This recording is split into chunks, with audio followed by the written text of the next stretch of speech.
Bye-bye. Thank you.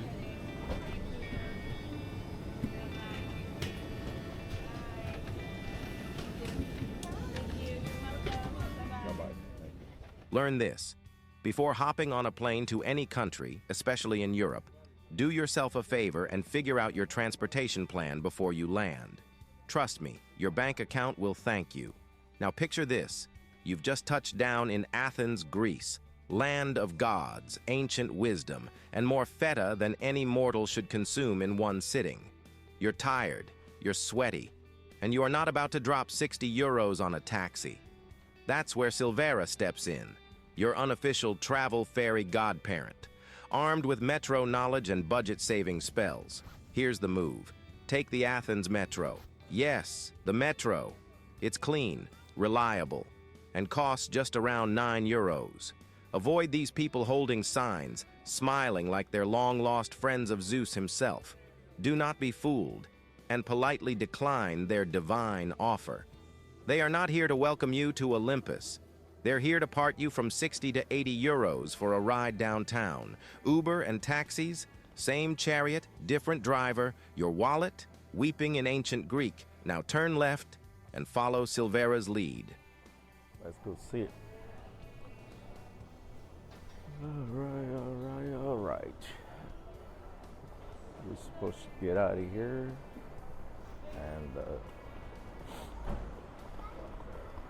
cross right here. You don't have to get a taxi to go to the center. It's very expensive, probably between $5 to $6. So, and we're gonna go get the train. So, see, once you get out there and you just cross this little road and then come in these steps right here.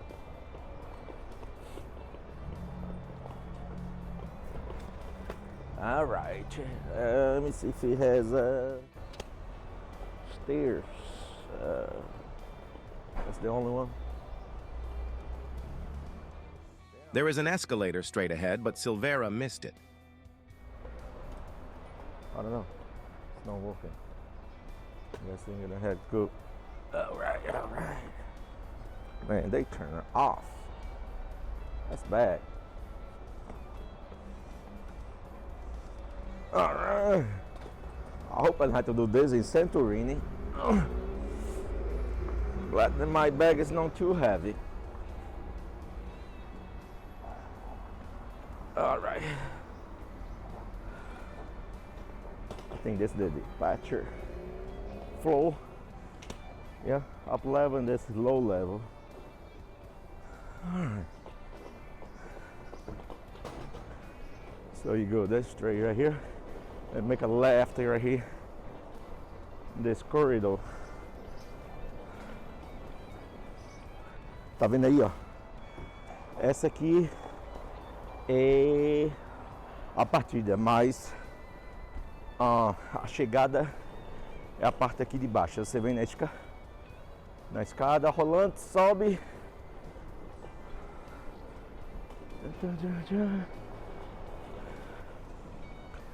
Faz a esquerda aqui, ó.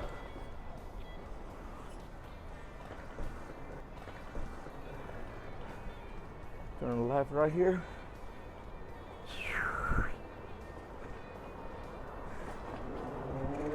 And you go straight.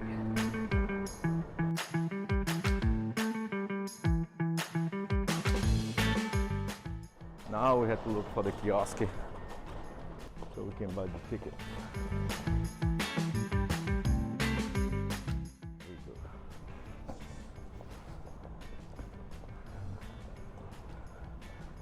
See, as soon as past the corridor, you come and hit the kiosk here on the right. Press the English button. Go to buy travel product. You don't look for this roundabout unless if you come back here. You go straight ahead to Athens. 90 minutes. And a big car. The ticket Silvera just bought is a single trip ticket. standard single metro ticket. Airport to from city. Price, €9. Validity, 90 minutes from validation. Coverage, one-way metro trip between Athens International Airport and any station in the metro system. Includes transfers to other modes of transport, bus, trolley, tram, within that 90-minute window except another airport journey. To Athens. All right, just talked to the gentleman right there. It's a little kiosk right here and explained it very well. So if you have any questions, always when you come right there from the airport, stop right here and be very helpful. Now you needed to validate it right here. Your ticket. That's all you do. And then look for your line, which my line will be the blue line. The Athens Metro operates with a clear and user-friendly color-coded system comprising 3 primary lines. Line 1, Green Line, Piraeus, Kifisia. Line 1 is the oldest of the 3 lines and operates predominantly above ground. It connects the port of Piraeus in the south to the northern suburb of Kifisia, providing access to both the commercial harbor and residential areas. Line 2, Red Line, Antipoli, Elliniko. This underground line runs in a north-south direction through the city center. It offers convenient access to significant cultural and administrative landmarks. Line 3, Blue Line, Nikaia, Doukisis, Plakentius, Athens International Airport. Line 3 connects the western suburbs and the city center with Athens International Airport. It is ideal for travelers arriving in or departing from Athens by air.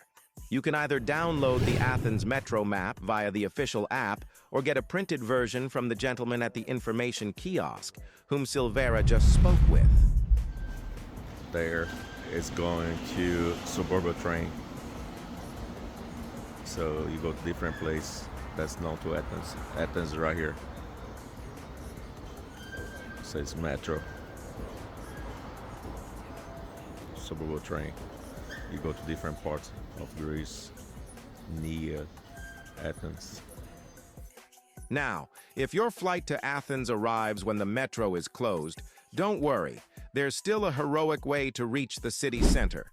The X95 express bus runs 24/7 and takes you straight from Athens International Airport to Syntagma Square. No need to summon a chariot or taxi. By following Silvera's instructions, you'll save at least €150 on transportation. Now this is how you get back to Athens Airport. If you are heading to the airport from Syntagma Station, listen closely, mortal. Metro Line 3 is your path. It takes 40 minutes and runs every 30 minutes from 5 a.m. to midnight. On Fridays and Saturdays, Line 3 operates until 2 a.m. But if your flight is at 6 or 7 a.m., beware. Summoning a taxi through Uber or the FreeNow app might be your best choice. Now, a warning from Olympus. At Doukisis Plakentius, your metro will pause. The lights will go out. A voice will speak. This is no curse. It simply means you must switch trains to continue to the airport. You'll recognize the true airport metro by an airplane icon displayed inside and outside the train, luggage racks, and the word aerodromio, airport, glowing on the front of the train. Miss it, and may the gods have mercy on your travel plans. Fly well, traveler. If you have any questions, feel free to ask or comment on the video below. And please don't forget to subscribe. I've said what I must. Now Zeus himself rises beside Silvera to speak.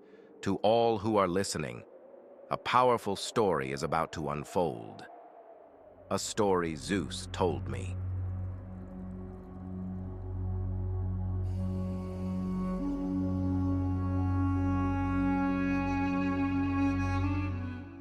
I've spent years preparing for this moment. Countless hours of reading, watching, imagining what it would feel like to stand here, in the birthplace of gods, where history isn't just told, but lived, in every stone, every breath of air. But no study, no book, no film can prepare you for Greece. This land is not just a place. It is a force, a living myth carved into eternity. It's where time folds back upon itself, where the past is not gone, but pulses in the present. Too vast, too sacred, too alive to be understood. I am not a scholar, not a historian. I am simply a traveler, a man searching for something beyond the reach of words, for a meaning no page can offer.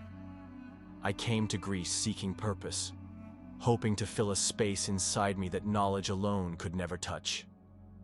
And now, as I stand where legends once stood, where Alexander the Great marched, where Socrates pondered, where the Apostle Paul walked, I stand in silence. Because even now, I understand nothing. For Greece is not something to be understood. It is something to be felt, to be experienced, to seep into the very core of who you are, changing you in ways you cannot describe. To tell Greece's story would take 1,000 lifetimes. Still, something drew me here. And now, the storm reveals his presence. Mortal, you have come from afar, across lands and through the corridors of time, and now you stand where gods once walked. This land is not one of answers. It is a place of questions, questions that burn through the very soul of man. I am Zeus, Lord of Thunder, and I speak to you not as a mere traveler, but as one who dares to enter the sacred realms of the gods. You came seeking meaning, seeking understanding. Know this, Greece does not grant meaning, it forges it.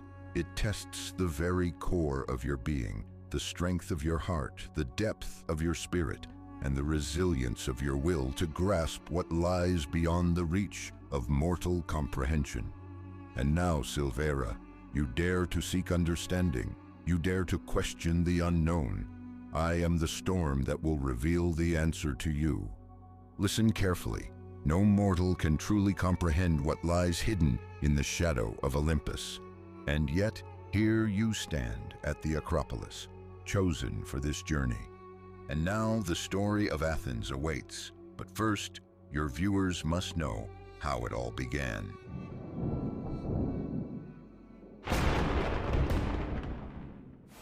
Listen closely. Let me tell you how the story of how Greek civilization rose from nothing and how it shaped the world you know today. In the beginning, there was only chaos. From it came Gaia, the earth, and then us, the gods. I took control, defeated the Titans, and brought order, while we ruled from Mount Olympus. The land of Greece, called Hellas by the gods, began to take shape. First came the Minoans, who lived on the island of Crete. They were peaceful sailors, building beautiful palaces at Knossos, decorating their walls with bright colors and worshiping the Earth Mother. But the sea that gave them life also took it away. Through earthquakes or fires, they disappeared. Next, the Mycenaeans rose on the Greek mainland. They were strong warriors, building great stone citadels and fighting in the Trojan War. Their kings were proud, and their gods, us, were always present. But in time, their cities fell, writing was lost, and Greece fell into a long silence. This was the Greek Dark Age. Trade stopped, cities fell apart, and only stories survived, passed down by memory, like ashes in cold hands. Yet even in the darkest times, the spirit of Greece remained alive. Then came a time of rebirth. During the archaic period, city-states like Athens and Sparta began to grow. Writing returned. Homer told stories of gods and heroes. Sculptors shaped stone into beautiful forms. People began to take control of their own futures. Battles like the Lelantine War revealed early rivalries. This was a time before empires, when Greece was a land of fiercely independent city-states. The classical period was when Greece reached its peak. Athens created democracy. Socrates asked tough questions. Plato imagined perfect ideas. Art, theater, and reason all thrived. It was a golden age with human minds reaching for something divine, but this age was also shaped by war. The Persian Empire, vast and powerful, launched invasions to bring Greece under its control. In the Second Persian invasion, after the heroic stand at Thermopylae, King Xerxes led his army into central Greece and burned Athens to the ground, destroying its temples and sacred sites. Yet even this devastation could not crush the Greek spirit. The United City-States struck back, first at sea in the Battle of Salamis, then on land in the Battle of Plataea. Later, the Peloponnesian War, with major battles like the Battle of Syracuse, saw Athens and Sparta turn against each other, ultimately weakening Greece from within. But like all things, this period came to an end. Alexander, the son of Macedon, rose during the transition from classical to Hellenistic times. With brilliant tactics and fearless ambition, he led Greece into a new era. His victories, like Issus, Gaugamela, and Tyre, created one of the largest empires the world had ever seen, the Macedonian Empire. After his death, the Hellenistic period began. His empire split among his generals, forming kingdoms like the Ptolemaic in Egypt and the Seleucid in Asia. Greek ideas mixed with Egyptian and Persian ones. Battles like Ipsus marked the struggles for control, and slowly, unity faded. Then came the Romans. The Roman Empire took over Greece, winning battles like the Battle of Corinth. They ruled the land, but they couldn't take away the Greek spirit. The Romans worshipped Greek gods, studied Greek ideas, and built their cities in the Greek style. Even though the Romans had conquered Greece, Greece had already changed them. The Eastern Roman Empire governed Greece for over 1,100 years, from the founding of Constantinople in 330 AD to its fall in 1453. It was the longest-lasting empire to ever rule over Greece. At last, from 1460 to 1821, Greece was under Ottoman rule.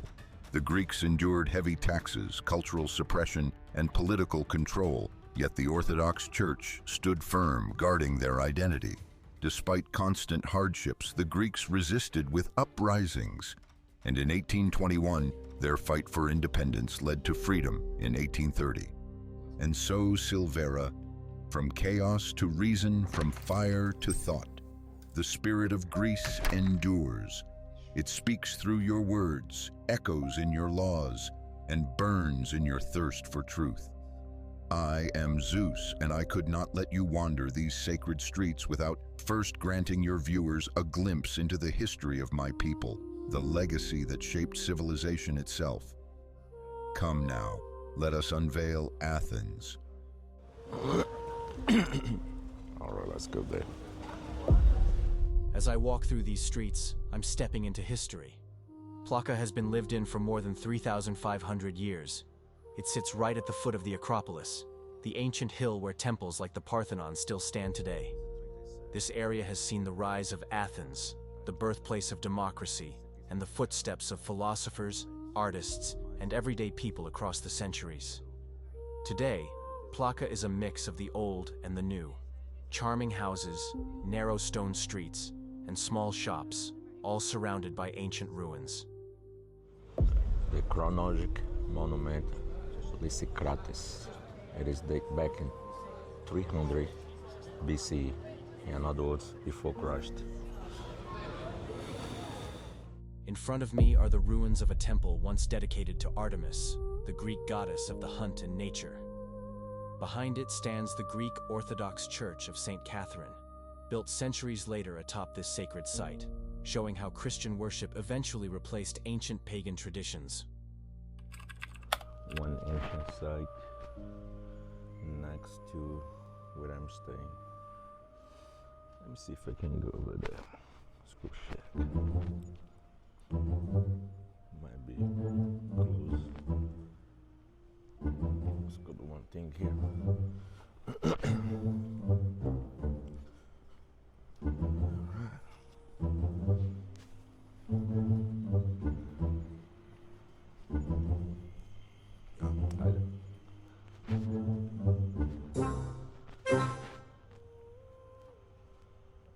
It's locked. That thing, this main entrance right here, really locked.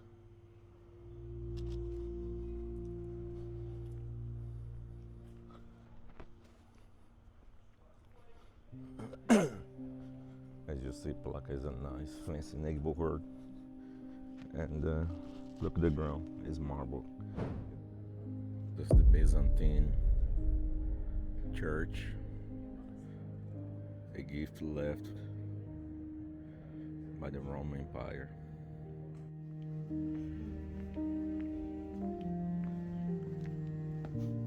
In Plaka, many traditional homes have been converted into Airbnbs, boutique hotels, or guest houses because of the high demand from tourists wanting to stay close to the Acropolis. The average price for a guest house for 2 people is around 100 to 160 euros per night, depending on the season and amenities. É quase impossível andar aqui durante o dia, porque é muita gente. Mas vamos aqui ver como é que é o Acrópolis durante a noite. Isso aqui é uma área antiga. Como digo antiga, é antiga mesmo. Mais ou menos, eu acho que 2.000, 2.500 anos. The main reasons why you want to stay in Plaka are because it's super central. Just steps from the Acropolis, the Greek Agora, the Roman Agora, the Arch of Hadrian, the Temple of Olympian Zeus, and the Panathenaic Stadium. Plus, sightseeing buses start here, making it easy to explore Athens. Hi. How are you? Hey. Hey, hi. How are you? Yeah. Hey. How are you? You good? Oh yeah. Are you walking by yourself here, buddy? Hmm? Oh yeah. So peaceful right here. You don't see many people here.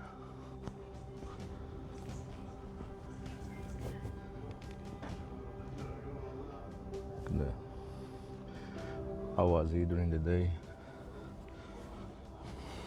And we're gonna try to come back here very early in the morning.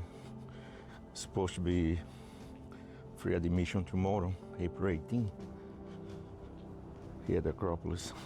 If you know, I'll have to pay.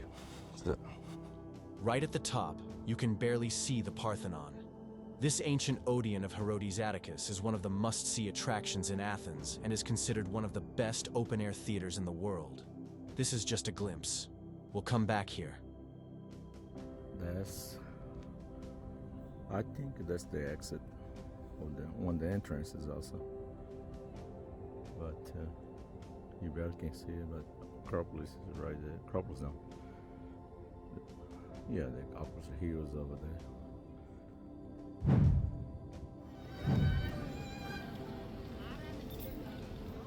That's a nice location here, Plaka. You see here. And it's 2, 3 o'clock in the morning and nobody stops, man. This place is crazy. But there's the metro station. No wonder you come from the airport. And the place that I'm staying is like a next street to the left. Less than 1 minute. Great. That's the best location right here. Plaka. So you can go anywhere. We're now heading toward the Acropolis Museum, one of the most important museums in Greece, and honestly, a must-see before you visit the Acropolis itself. The museum was founded in 2003 and opened to the public in 2009. It was designed specifically to house the archaeological treasures found on the Acropolis Hill, especially from the Parthenon, and today it holds more than 4,000 original artifacts. Inside, you'll find some of the most iconic pieces of ancient Greek art, like the original caryatids from the Erechtheion, the sculpted frieze from the Parthenon, and even the head of Alexander the Great, found near the Erechtheion. These works aren't just beautiful, they give us a direct connection to the people, myths, and politics of ancient Athens. What makes visiting the museum first so important is that it gives context to what you'll see up on the Acropolis. You'll understand what the buildings were for, how they were decorated, and why they were so meaningful to the people who built them. So when you're walking around the ruins later, you're not just looking at stones, you're seeing the full story. Here. They're still exploring this place. Yeah. That's the ancient Greece, ancient Acropolis.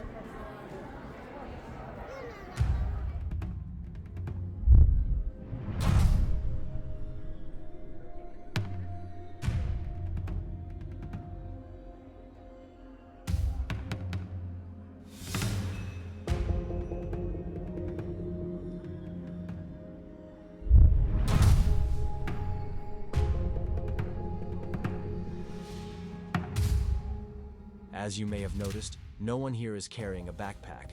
That's because before entering this area, all backpacks, regardless of size, must be left in the lockers provided at the entrance.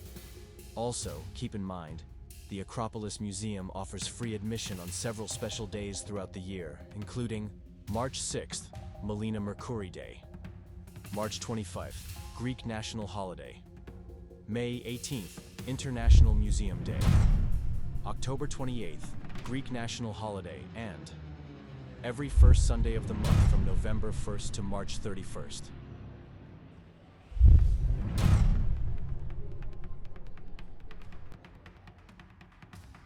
These are the 5 caryatids from the Erechtheion Temple. Head of Alexander the Great, found near the Erechtheion. Those are the pieces. All these artifacts were attached to the temples inside the Acropolis hills. It's amazing, man. The excavation. Let's go check. Excuse me. Straight and left or I around? went for. I'm done. Excuse me, excuse me.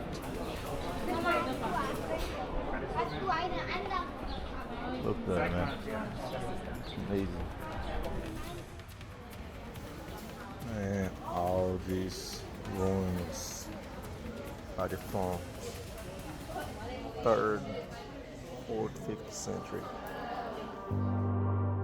When Greece gained independence in the 1830s, Athens was a small village with around 4,000 residents.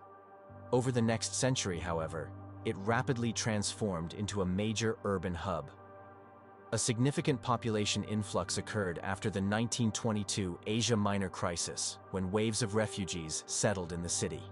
In the aftermath of World War II, many rural Greeks migrated to Athens in search of jobs, security, and a better life, as the capital emerged as the country's political and industrial center. Tourism began to thrive in the 1960s and played a key role in modernizing the city. As of 2025, the population of Athens is estimated to be over 3 million people, making it the largest urban center in Greece. I bet everything he opens at 12 o'clock. So, right here on this side, right here, I think that's the Zeus monument.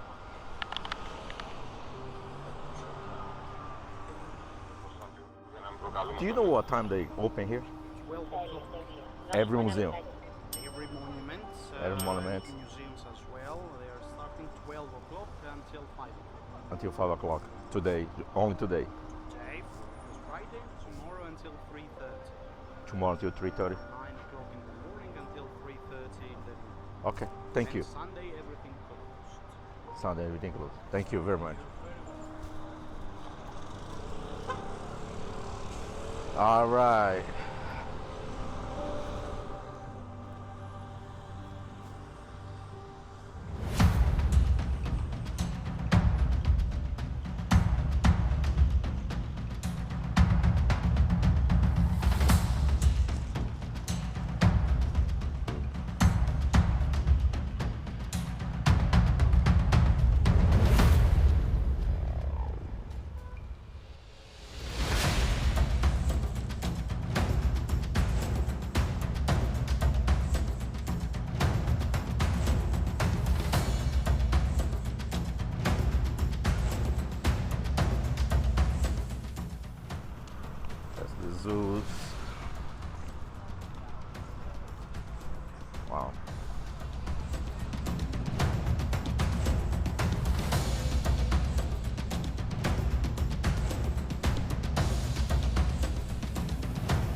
right there.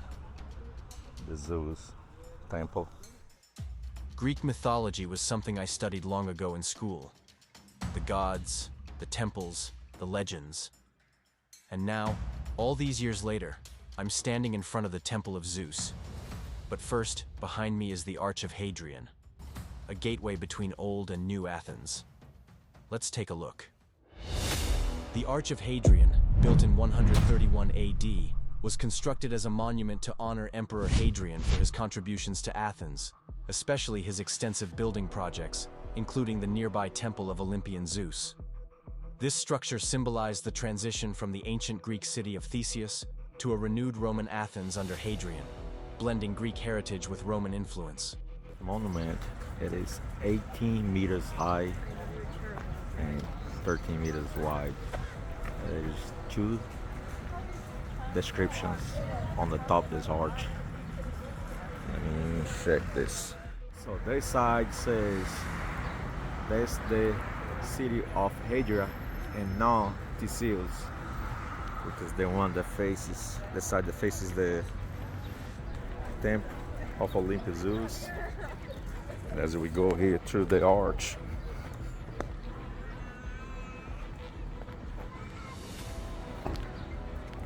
right here on top, but better you can see that says that's the ancient city of Zeus, which faces the Acropolis.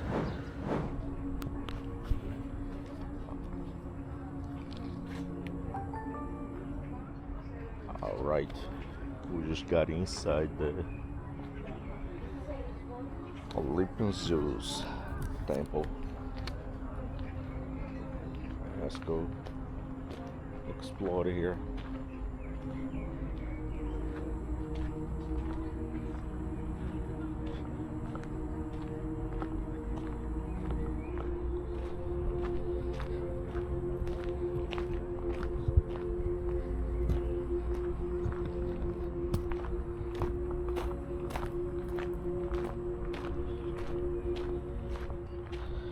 The $20 correction is 20 euros for the admission ticket.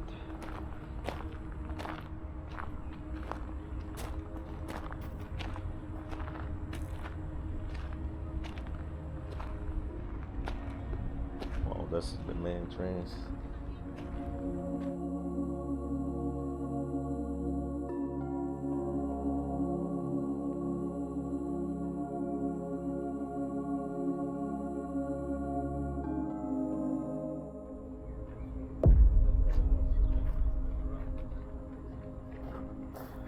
Took 600 years to complete the construction.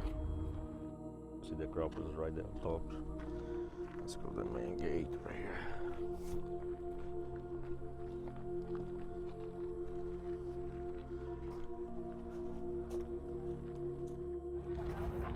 Let's go walk through the main gate of Olympian Zeus. Over 2,500 years ago, in the 6th century BC, powerful men, the tyrants Pisistratos and his sons, dreamed of building a temple worthy of me, Zeus, king of the gods. They began construction around 515 BC, aiming to create a monument of unmatched grandeur. But when their reign ended in 510 BC, the work came to a halt.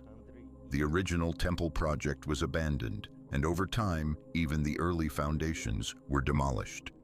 In the 2nd century BC, King Antiochus IV of Syria arrived in Athens. He sought to revive the dream. Bringing with him a Roman architect, he redesigned the temple in the elegant Corinthian style, a bold shift from the earlier plans. The finest Pentelic marble was chosen, the same kind that gleams in the Parthenon.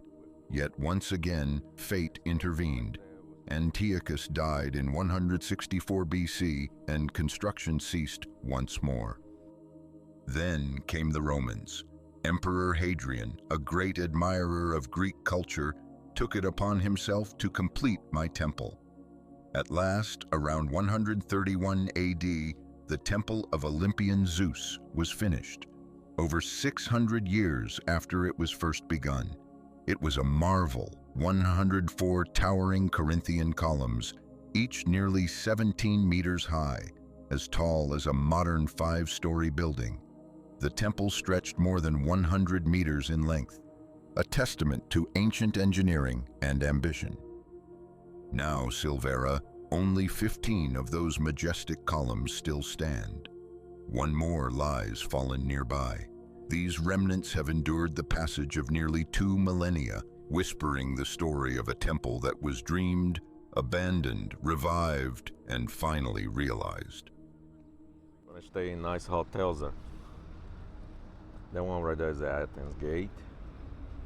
And another one is Anthology, rooftop, bars, and seems to be a nice location because it's right in front of the Zeus temple. And from here you can, as soon as you get out from the hotel, you can make a left and you see the Acropolis. Matter of fact, if you get a room on the side, you'll be able to see the Acropolis right there, top hill.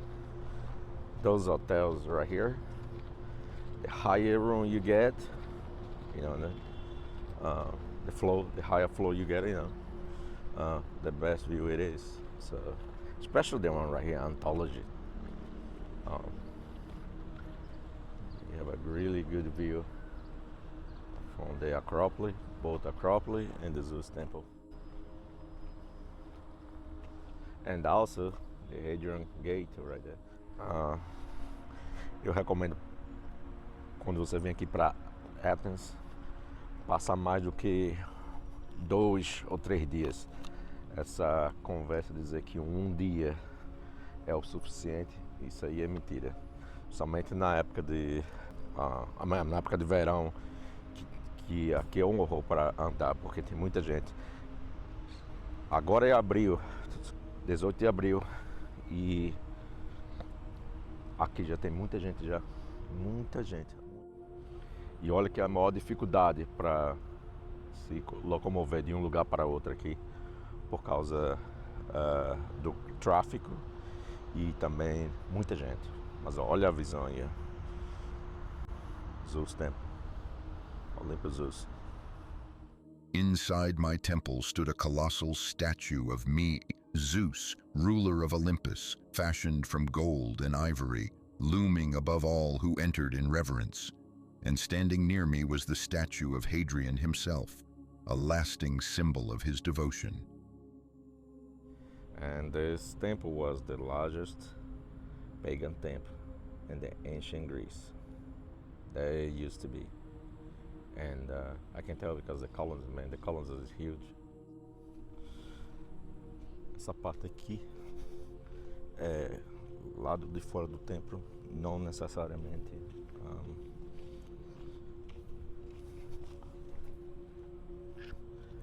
fora que diga assim, o templo é aqui.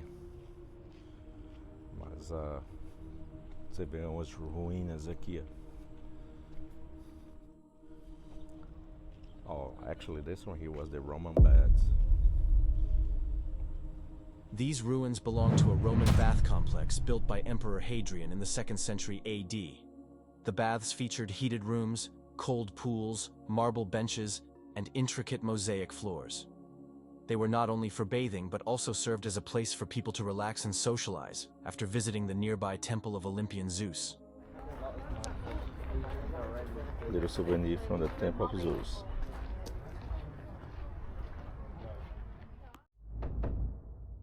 Let your tiny sky creature fly, mortal, but if it dares block my view of the Acropolis, zap.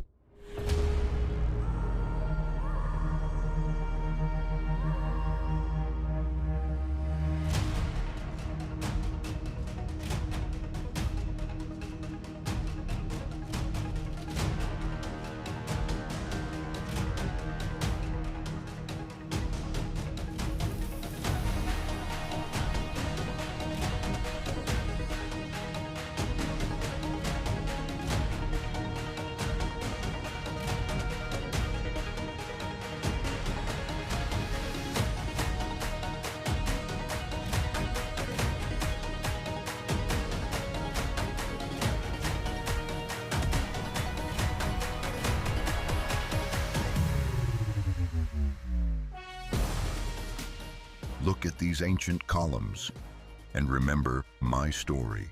Once called King of the Gods, I was hidden at birth to escape my father Cronus.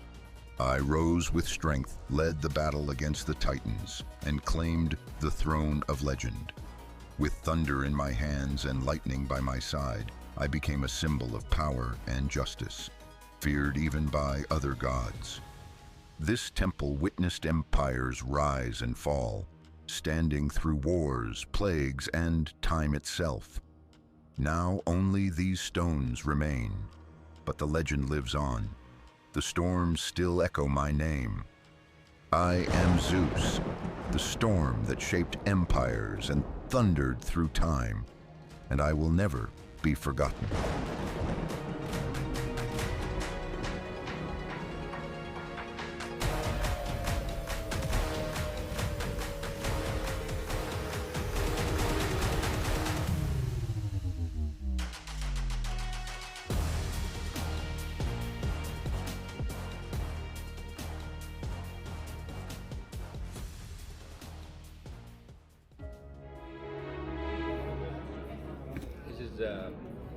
Fanta, but it's made in Greece. It's got nothing to do with your Fanta. All right. You'll see that's Great. it's different. Thank you.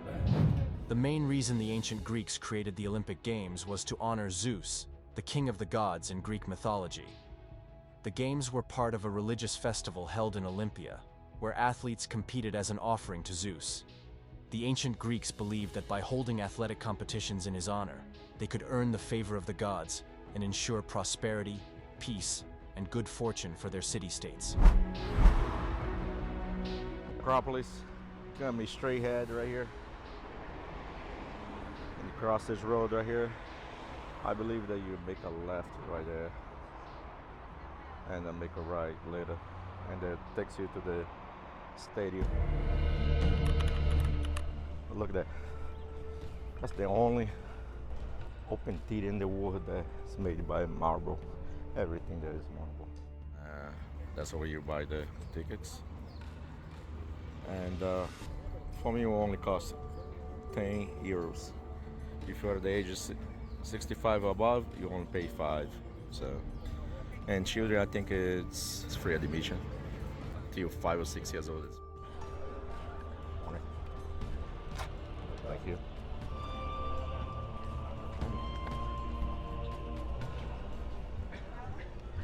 Yes, we get the auto guide here. All right. Thank you very much. Excuse me. The Panathenaic Stadium was originally built around 330 BCE under the direction of the Athenian statesman Lycurgus. It was constructed to host the Panathenaic Games, a major religious and athletic festival held every 4 years in honor of Athena, the city's patron goddess. These games were second only to the Olympics in importance in ancient Greece. The first version of the stadium had a rectangular racetrack, stadion, and used the natural slopes of Ardetos Hill as spectator areas. There was no permanent seating except for basic wooden platforms for judges and officials. Spectators sat or stood along the surrounding earthen embankments. This stadium was built 2,500 years ago. The participation in the Panathenaic Games was limited to Greek male citizens. Athletes competed in the nude, a common Greek tradition that symbolized equality, discipline, and celebration of the human form. Events included foot races, wrestling, boxing, the pentathlon, as well as musical and poetry contests, the latter taking place on a raised platform, not unlike a stage. Chariot racing and tribal competitions were held along the elongated track, which remains part of the visible stadium layout today. Man, this stadium is huge. Construído há 2.500 anos atrás. Mas é o único estádio do mundo construído por mármore.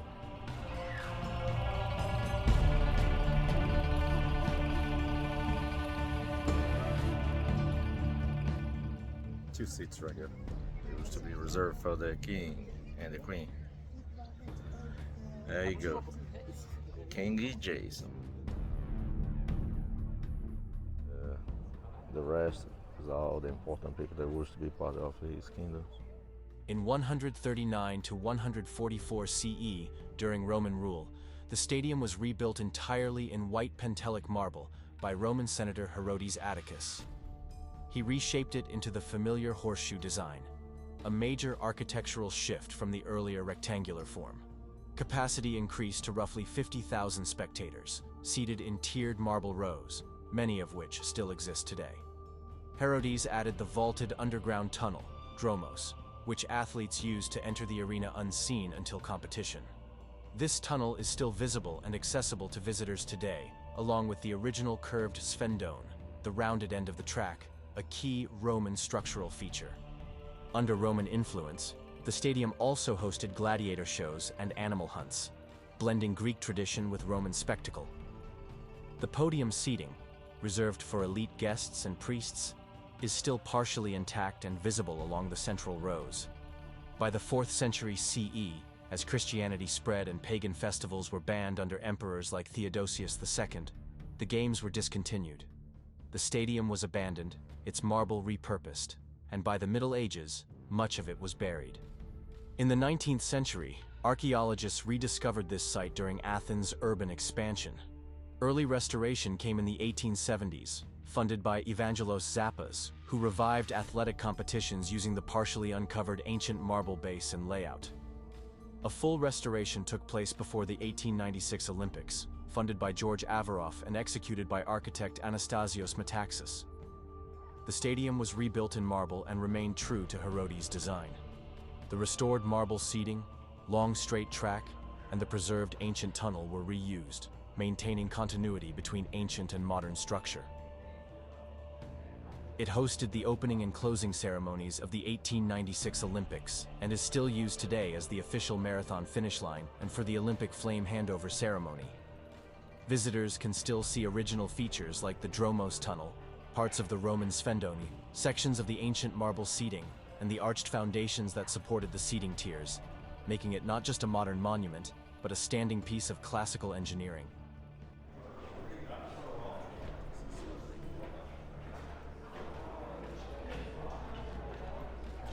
There's an exhibition upstairs.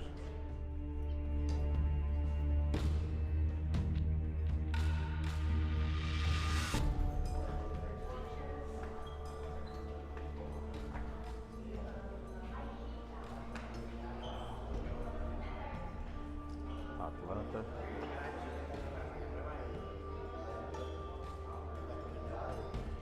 This museum is a quiet space filled with history.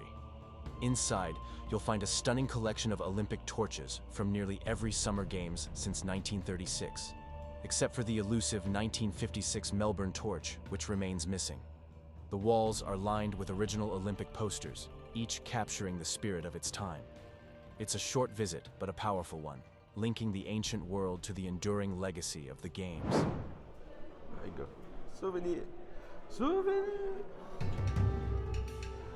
We have a lot to see, so you still have to see the monastic square and ancient Gotha and Roma Gotha. We're gonna try and see those sites today. And it's no joke, man. One day only, it is not enough to see all these sites here in Athens. I believe you need at least 3-4 days so you can move around easily and try to check the most important landmarks here. I don't think that you still be able to see all. I don't think so. Unless if you come on the winter when there's nobody here, and yeah, more likely you would be able to. If you also try to walk here, you're gonna walk a lot. They have some scooters here. They have cars that you can rent. I'm not gonna rent a scooter so I can move around much faster. It's pretty close, but still you have to walk. And most of the sites that you go check, there's always hills. That's the only place so far that I found here landmark that is flat on a flat surface. But most all the other places, they always up a hill or something. Somebody will run here behind me. There you go. Everyone wants to take a picture right here at the podium, right here. First place. In 2025, Athens is a city of contrasts, modern and ancient, thriving yet challenged. The economy is growing at 2.3%, unemployment is down to 8.7%, though youth unemployment remains high. The average salary is about 1,310 euros a month. Tourism drives over 25% of Greece's GDP and supports many good jobs. Immigration shapes the city's diversity, with most newcomers coming from Albania, Eastern Europe, South Asia, Africa, and the Middle East. They work mainly in construction, services, and tourism, helping keep Athens running. Many Greeks are frustrated with the government. Wages lag behind rising costs, bureaucracy is slow, and corruption persists. Housing is tight, with two-bedroom apartments renting around 1,100 euros a month.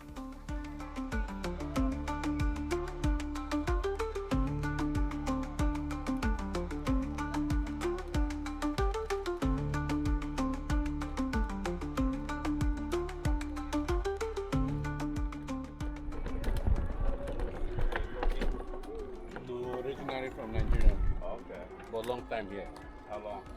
13 years now. 13? Yeah. Why here? Yeah. The initial time I was in Germany. Okay. But the agent from Nigeria dropped me in Istanbul. Huh? He said from Istanbul you can take a train to Europe, to Germany. But when I got there, it's another story. Do you know what is the entrance to here?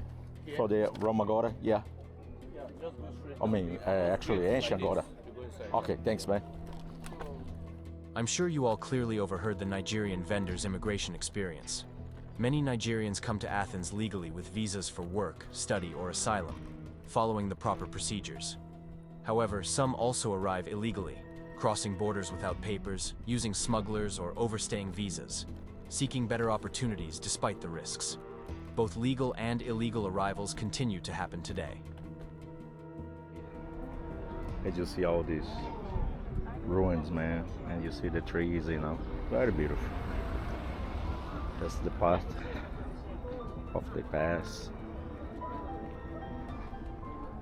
No, just memories. These ruins belong to the ancient Stenopos of Kolytos, once a famed street of Athens, where the great philosopher Plato walked and lived 5 centuries before Christ.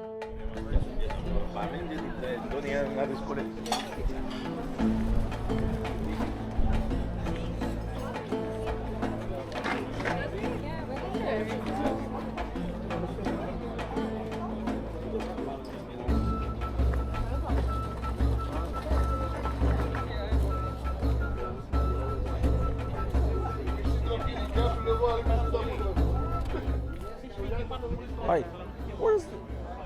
How you doing? Do you know where's the entrance for the ancient Agora? Straight ahead and go right, you see the entrance. Okay, thank you. You dog.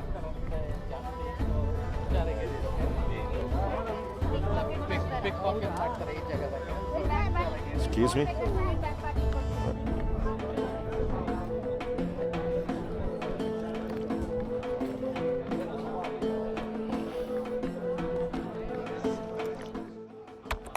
That's the schedule right there, so I miss it. At this point, only divine intervention can save my planning skills. Let us pray this never happens again. But since we're already here, let's go find redemption in that church next door. We'll come back another time.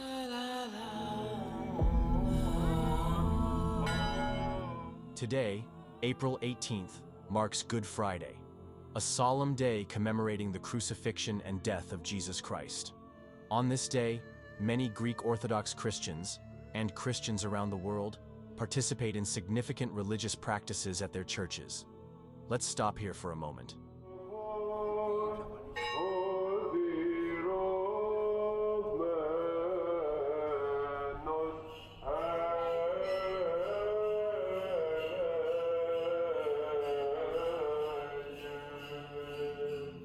This is the Greek Orthodox Church of the Holy Apostle Philip. Built in 1866, it stands on the ruins of an older church that was severely damaged during the Siege of Athens, 1826 to 1827. That original structure dated back to the 9th century. Around AD 51, Apostle Paul arrived in Athens and was stirred by the countless idols in the city. He began speaking in the synagogue and marketplace, and soon philosophers brought him to the Areopagus. There, he declared, "Men of Athens, I see that in every way you are very religious. For as I walked around and looked carefully at your objects of worship, I even found an altar with this inscription, 'To the unknown God.'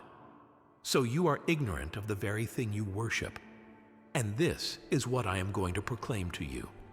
The God who made the world and everything in it is the Lord of heaven and earth, and does not live in temples made by human hands." After the Apostle Paul finished his sermon, some mocked. Others believed, like Dionysius and Damaris.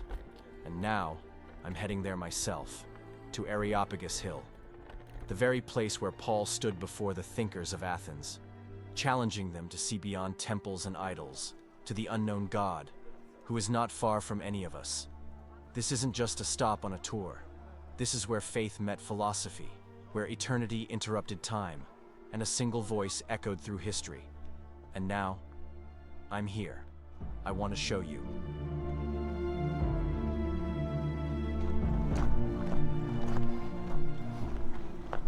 Shortcut right here.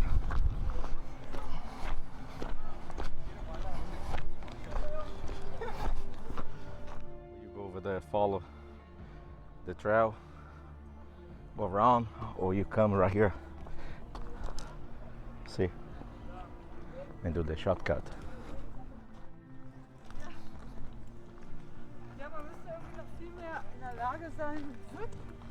Seguiu os mesmos passos de Paulo.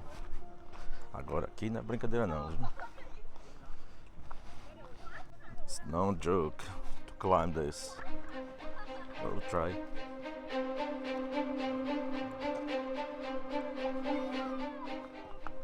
Yes, it's good.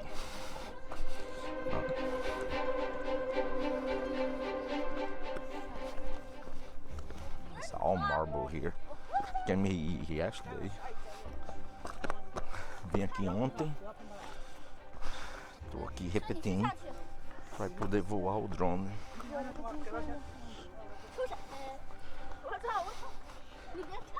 Rapaz, tudo que lugar que você pisa aqui é mármore. As pedras aqui, tudo mármore, os steps aqui.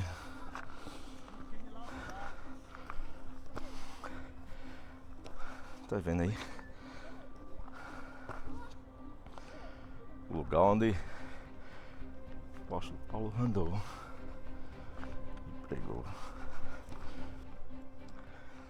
As I walk the hill, the city falls away behind me, its noise softening, its weight lifting, and ahead, only stone, sky, and the whisper of the ancient world remain. This is the Areopagus, the Hill of Ares, where every step carries me through 3,000 years of memory. Long before philosophers or temples, this place held Mycenaean graves. Later, it became Athens' high court. Here, where divine eyes once weighed fate, Socrates once stood, not with offerings or decrees, but with questions that unsettled an entire generation. He challenged not only the gods, but the very foundations of truth, justice, and belief. His voice, though long silent, echoes still, demanding clarity, daring minds to think beyond tradition. In this place of judgment, he became a measure for all who came after. Farther along, Plato appears, serene and commanding. He gestures toward a distant grove. On this very hill, Socrates and I transformed doubt into truth, igniting a fire that still burns. Aerospagos Hill. There's a big rock, as everybody likes to wait for the sunset. But man,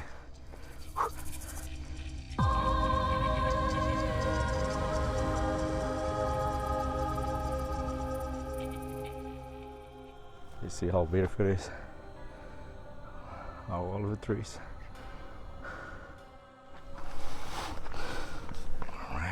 Centuries later, climbing this same hill, I see Paul, the apostle. Nearly 400 years after Plato, he walked this path, not as a philosopher among peers, but as a lone voice with a fire the world had never felt. He stood where minds once dueled in reason, yet spoke of something beyond reason, of a God not shaped by hands or hidden in myth, but alive, present, near. He turned to the altar of the unknown God and declared the search fulfilled, not in certainty, but in faith, not in theory, but in truth. I keep moving forward, but this is no longer just a hill. It's a story etched in stone where philosophers once reasoned and Paul once spoke. And now, I walk among the echoes of their words.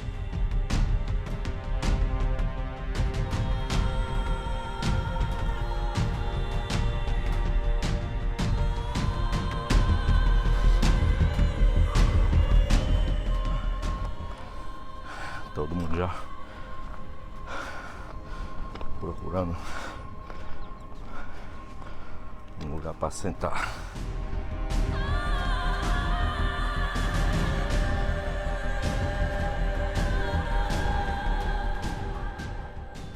The word Areopagus literally means hill of Ares, Ares being the god of war, and Pagos meaning hill or rock. According to Greek mythology, right here, Ares was put on trial by the Olympian gods for killing Halorotheus, the son of Poseidon, who had raped his daughter Alcippe.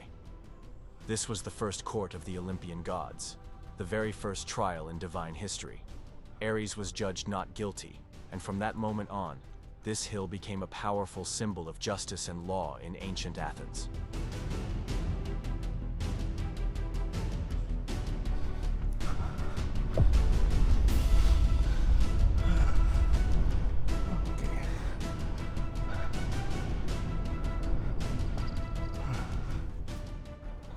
At the Acropolis hill, and right on my back there is the Acropolis hill and its temples. It's a big challenge to come here. Right on the bottom there's the ancient Agora and Roman Agora. The sunset is like at 8:04 in the evening. It is 10 minutes past 4. I'm not going to wait, man, 4 more hours here. I'll come back another day. Still have a few places to check it out. Now, right here, Acropolis right down the back. Gotta have to be pretty careful coming up here. Those marble are very slippery.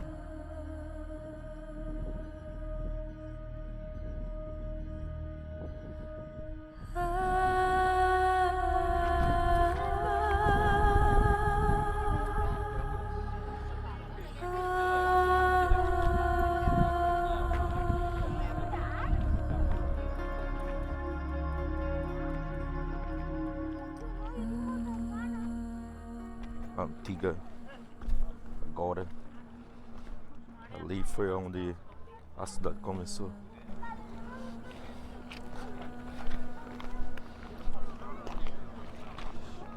Bem ali, parte aqui de baixo. Chama Ancient Agora. Tem dois tipos de Agora, como fosse duas comunidades. Tem uma que é da Roma, que foi do período romano, que é mais para lá, e do período que é a mais antiga, que é dos gregos, que é essa lá de cá. E aquele prédio ali, ó, que eu filmei no drone, é um dos prédios mais antigos, que está ainda, permanece ainda as colunas perfeitas.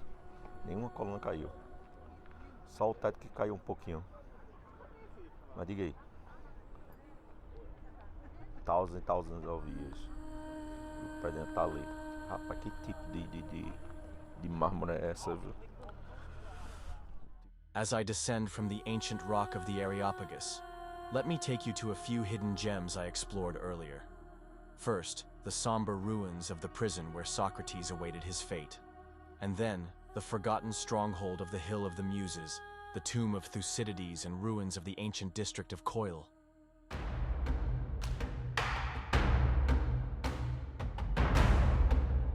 In ancient Athens, around 470 BCE, a man named Socrates was born not to make statues but to shape minds. He did not invent the word philosophy because that came before him, but he brought it to life. In his 40s, he began walking the streets barefoot and fearless, asking everyone what justice is and what virtue means. He transformed philosophy from the study of the stars, as earlier thinkers had done, to focusing on how we should live, what is right, and the soul. He convinced many, especially young people like his student Plato, but he also upset the powerful. In 399 BCE, at the age of 70, the court sentenced him to death for leading youth astray and disrespecting the gods. He calmly drank poison hemlock and died. His fearless search for truth made him the father of Western philosophy, and his questions still challenge anyone who wants to think deeply. I'm gonna show you guys something really cool. Socrates prison. Let's go.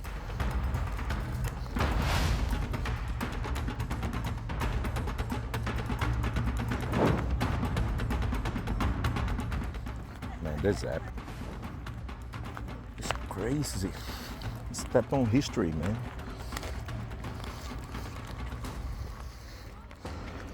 Stepping on history.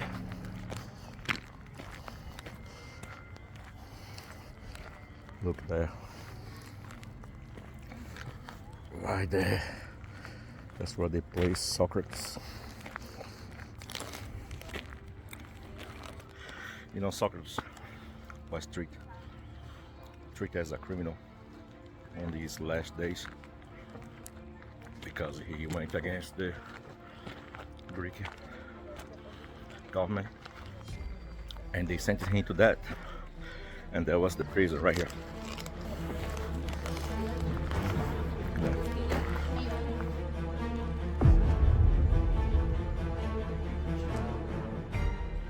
You can stay here all day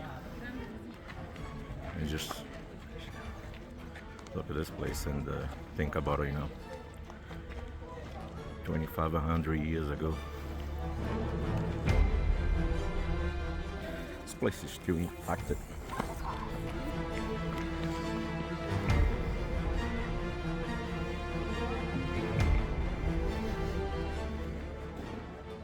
Socrates, you paid the price.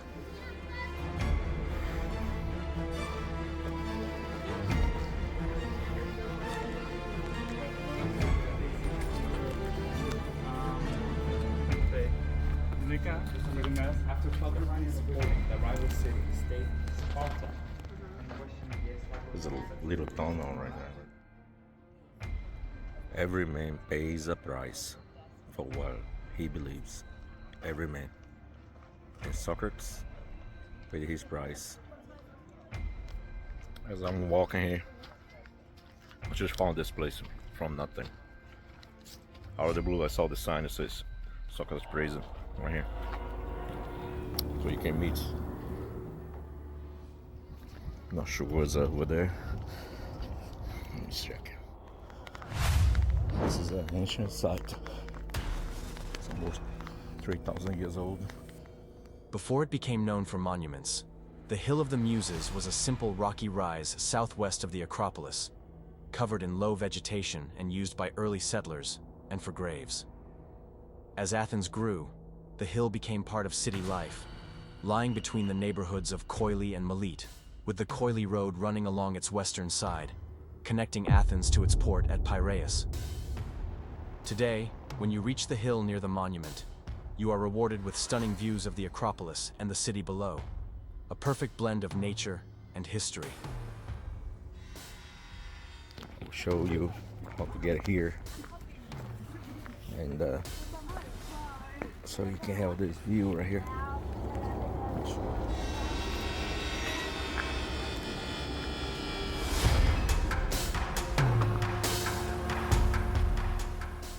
Andando aqui no lugar onde Sócrates os Athenians andaram.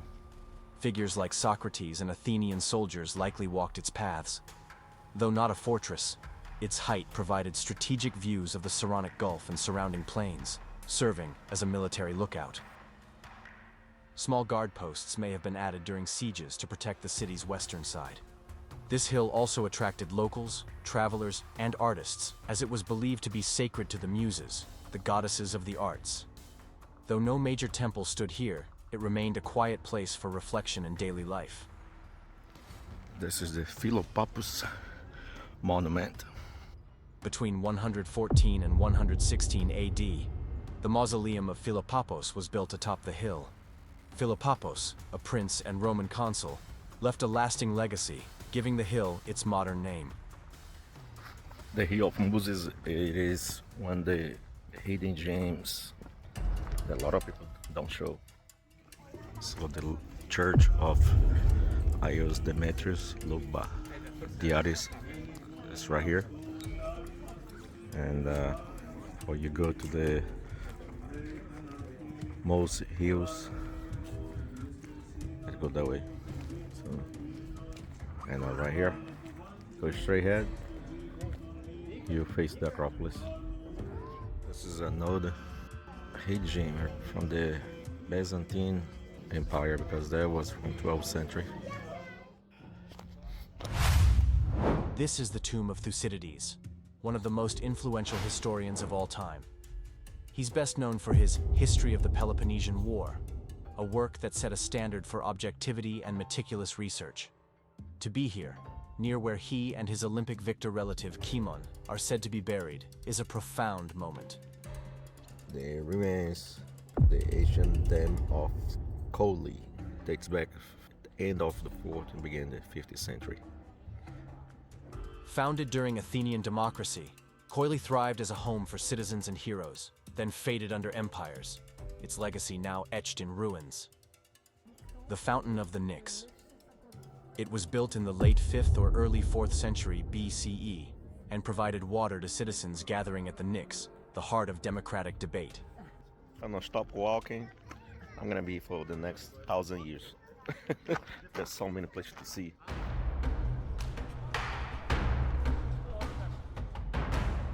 We're standing in Syntagma Square, right in the heart of Athens. In just a few minutes, I'll be watching one of Greece's most iconic traditions, the changing of the guard.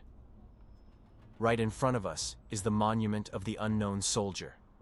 This powerful memorial honors all the unidentified Greek soldiers who died fighting for their country in various wars. It stands directly in front of the Hellenic Parliament building and is one of the most symbolic sites in the country. The centerpiece of the monument is a sculpture of a fallen ancient Greek warrior, or hoplite, lying down. It represents courage, sacrifice, and the timeless spirit of those who gave their lives for Greece. On either side of the sculpture, there are famous quotes from Thucydides' History of the Peloponnesian War, reminding us of the bravery and honor of those who fell in battle.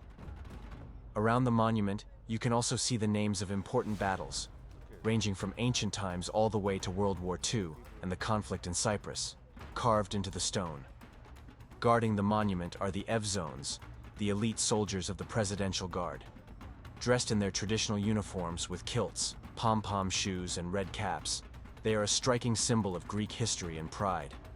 Every hour, on the hour, 2 guards are replaced in a precise and highly choreographed ceremony. It doesn't matter if it's day or night, sunny or raining.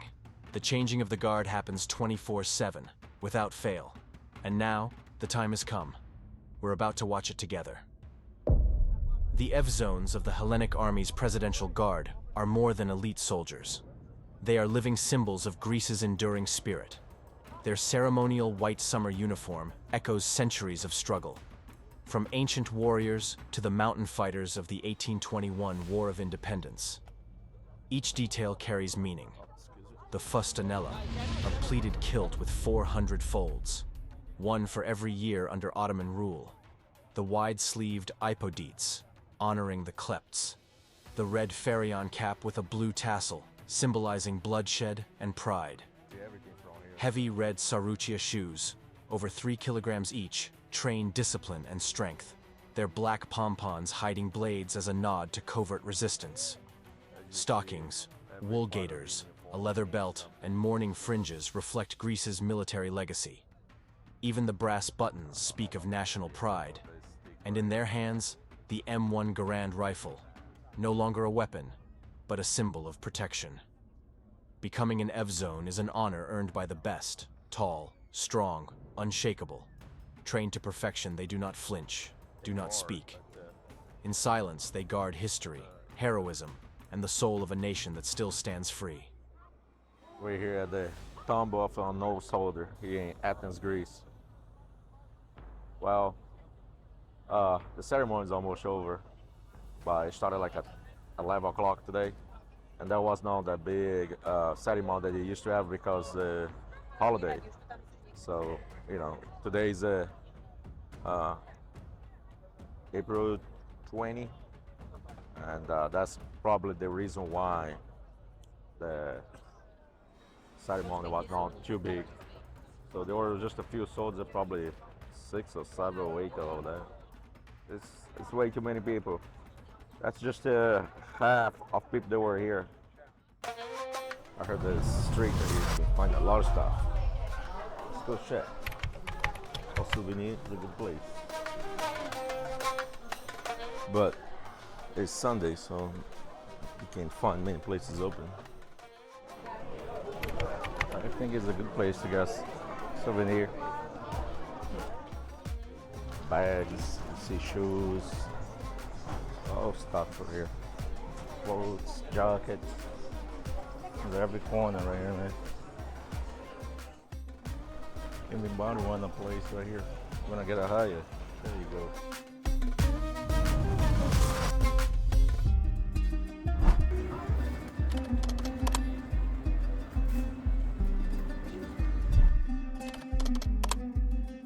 The Greek yogurt, some nuts and honey, and right here called real Greek yogurt fresco. Can't miss.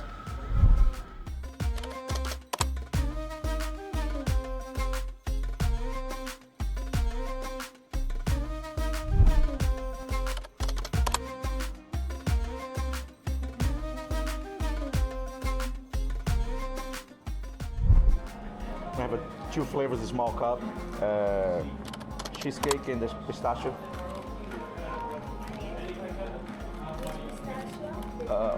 Yeah, that one. Yeah, and cheesecake. Thank you very much. What is the Monasteraki square? What is it? Yeah. Good. Oh my goodness, look at that. Oh, I'm tasting this. You guys are watching. There you go. Keep watching. Subscribe for more history.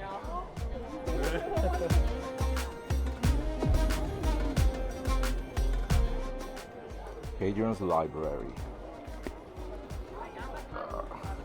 Today's Saturday, so they close very early. All right, that's the famous Monasteraki Square. Monasteraki reveals Athens' layered history with Greek, Roman, and Ottoman influences. The Sistorakis Mosque, built in 1759 under Ottoman rule, stands beside Hadrian's Library, a Roman site later used by Ottomans for trade and education.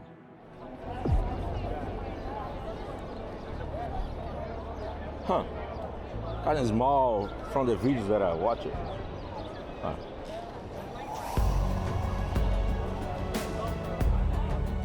I'm walking toward one of the oldest churches in Athens, the Church of the Pantanassa. It's all that's left of a big Byzantine monastery that stood here over 1,000 years ago. The name Monasteraki actually comes from this little monastery. It's easy to miss in the middle of the busy square, but this small church has seen centuries of history, from the Byzantine Empire to Ottoman rule to modern Athens. Let's go inside this church.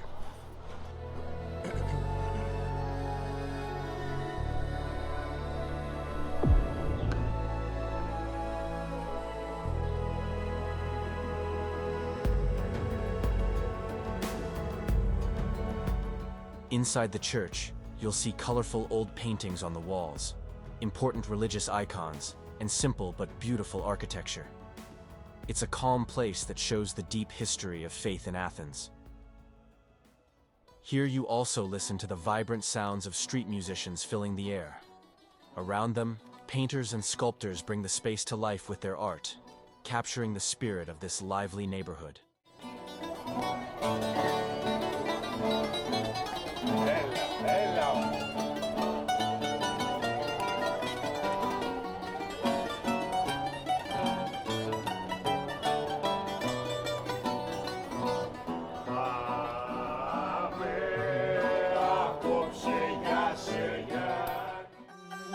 On my left, the Roman Agora, built between 19 and 11 BCE under Emperor Augustus to serve as the city's new marketplace and civic center.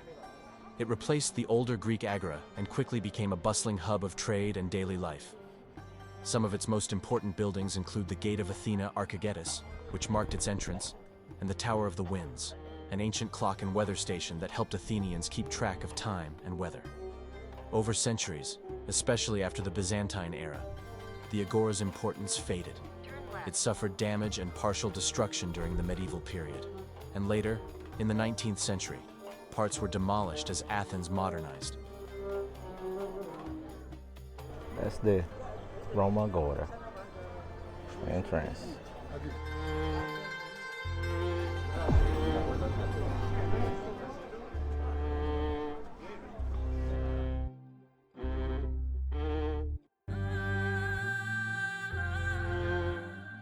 As you see, all these sites are all protected. The fence, cameras everywhere, and guards.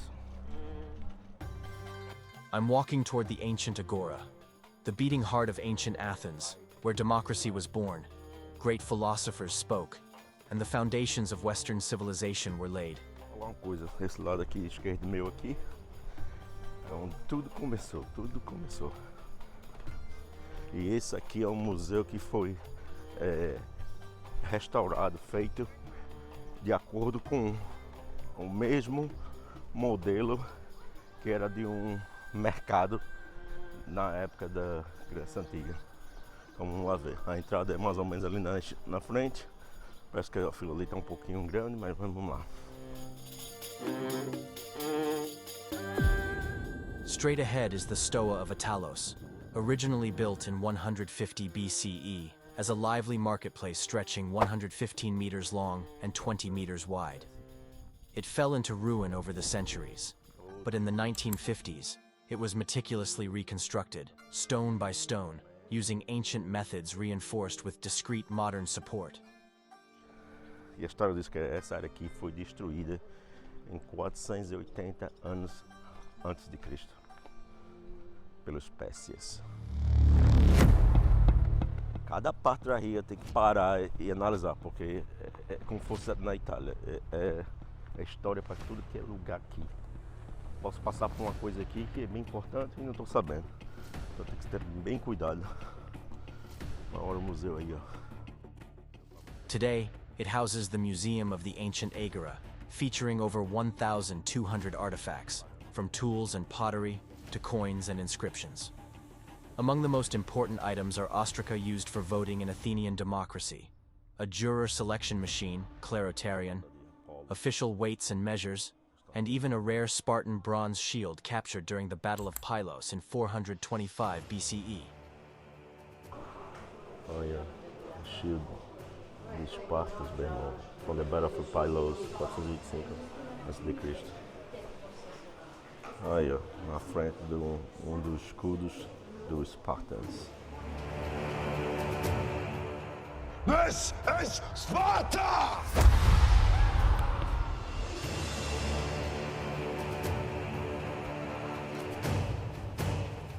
Aquele é um dos mais preservados templos de toda a Grécia, ali.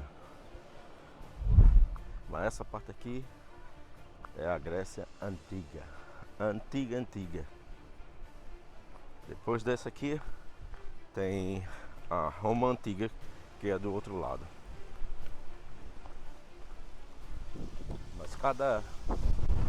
pedra que você vê aqui, rapaz, cada ruína você vê essas ruínas aqui, ó, é um monumento, é uma casa, é uma...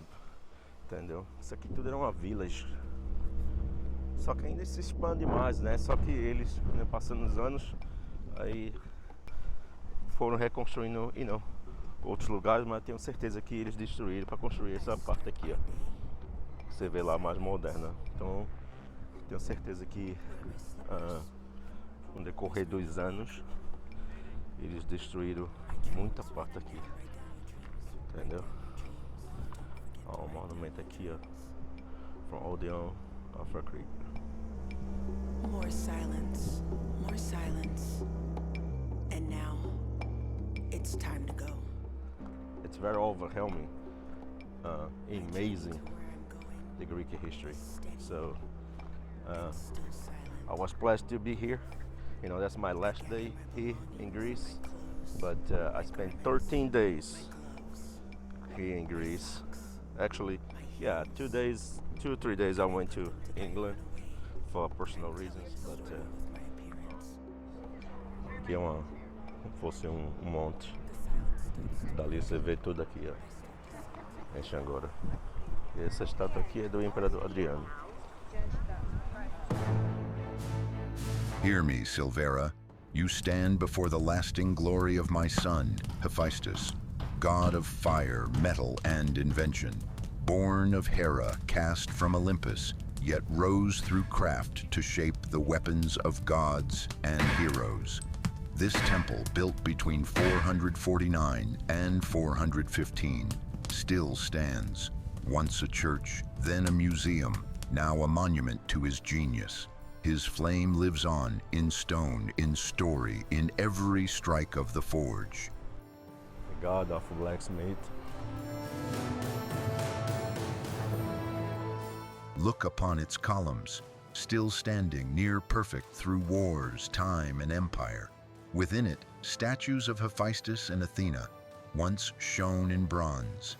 Its friezes tell stories of Heracles and Theseus, tales of strength shaped by his hand. So walk these stones, Silvera, and know, you tread the legacy of fire, wisdom, and unyielding craft.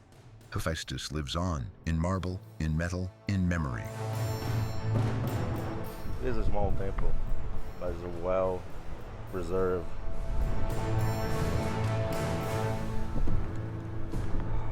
All os detalhes das... Esqueci, I forgot how they pronounce. I see the little states right on top. It is called friezes and metopes. Look at the ceiling. Amazing. Just down below, you can see the ruins of the temple of my son Ares, god of war. It was built in the early 5th century, around 480, but sadly destroyed by the Heruli invaders in 267. The Odeon of Agrippa, a grand Roman offering to Athens, rose proudly in my sacred agora around 15 BCE. A splendid concert hall it was, soaring 25 meters high, stretching 51 meters in length and 23 in width, fit to host 1,000 mortals. Its grand porch stood watch, guarded by mighty giants and sea-born tritons, once bearing the weight of a towering 2-story portico. The Odeon of Agrippa, a grand and luxurious building designed for music performance, also known as Odeon, and also giants. They are built in between 410 to 530, almost 80 years that took to be built. Exactly. Right here was the entrance. Look at this statue. Amazing.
are heading to the cemetery, oldest cemetery here in Athens.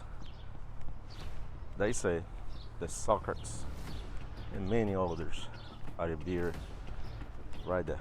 It's about 5 minutes from here. And the history says, you know, every person that was reasoned and treated as a criminal, like a Socrates was, you know, at the end of his life, he was placed in prison and he was executed. And they used to execute outside the city's wall.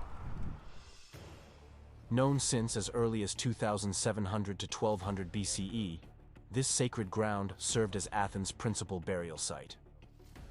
During the age of Socrates, Plato, and their peers, Kerameikos was the cemetery, the resting place of citizens, warriors, and statesmen alike, the silent keeper of their stories. I had to visit this cemetery because, to me, it is one of the richest places on earth, not in gold or jewels, but in stories and dreams. Here lie countless souls, many buried with dreams that never came to life, dreams left unfulfilled because they were never fought for. This ground holds the silent echoes of hopes abandoned, lives cut short, and potential lost to time. Historians say that somewhere beneath the soil lies the grave of Socrates, the philosopher whose ideas changed the world.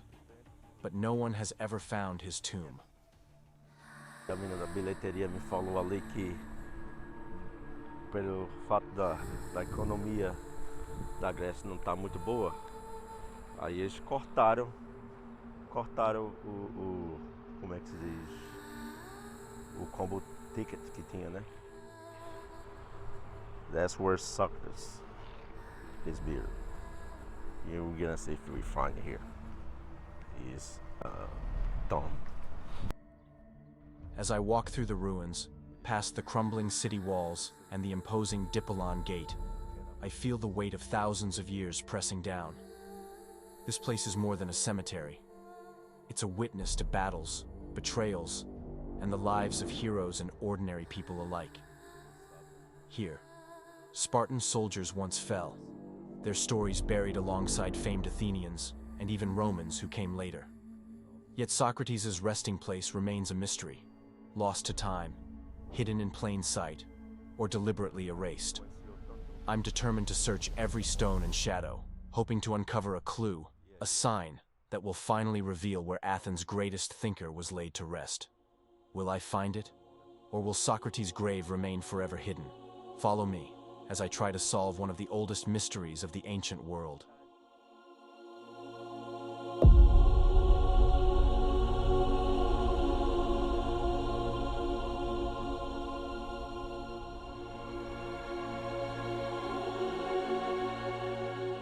Cemetery is from the early Bronze Age, 2700, 2000 before Christ. I think that's the entrance right here. It looks like a nice gate here. Right there is buried Xerxes. That was one of the soldiers that fought during the Spartan battle. Pode ser muito famoso, rico, tem tudo nessa vida, mas o final de todos, ó, é aqui. É aqui onde todo mundo termina. As I wandered among the ancient tombs, I realized something profound. There wasn't a single gravestone with a name etched upon it. Perhaps after nearly 3,000 years, the inscriptions have long since faded, worn away by the relentless passage of time. The stones stand silent, their stories buried beneath centuries of dust and memory. In that silence, the mystery of Socrates' final resting place remains as elusive as ever. Lost to history, hidden beyond reach. A secret whispered only to the ages. His tomb, like his legacy, is a riddle that time has refused to reveal, forever inviting us to seek, to wonder, and to remember. These are the ruins of the Themistoclean Wall, a massive fortification built around Athens in 479 BCE, shortly after the Persian invasion. It was named after Themistocles, the brilliant Athenian general and politician who led the urgent effort to protect the city. E tentei ver se encontrava aqui o túmulo de Sócrates, mas você não vê nenhuma placazinha com o nome de quem está enterrado. É muito difícil você encontrar. Você só vê essas placas aqui, ó, explicando um pouco assim, superficialmente, a parte da área. É porque, meu amigo, estamos falando aqui de mais de 3.000 anos. Com uma predinha dessa pequenininha durar mais de 3.000 anos é difícil, sei lá. I have no idea how to get to the temple of Poseidon. I'll try. We'll see how we can get over there. But like I said, that's the cemetery where they claim that Socrates is buried here. Foram encontradas aí no cemitério. Foram colocados aqui para display.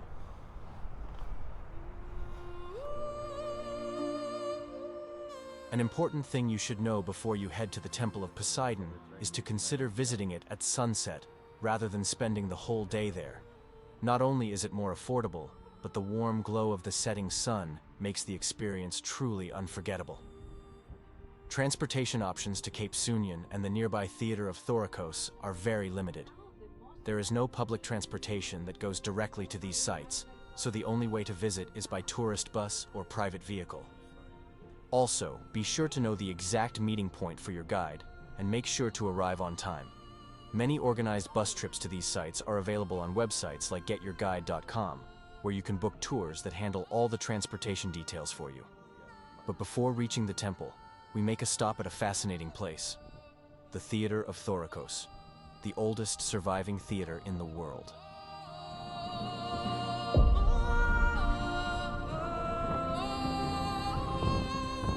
The oldest preserved ancient theater in the world. Built over 2,500 years ago, around 525 BCE. That means it predates even the famous theaters in Athens.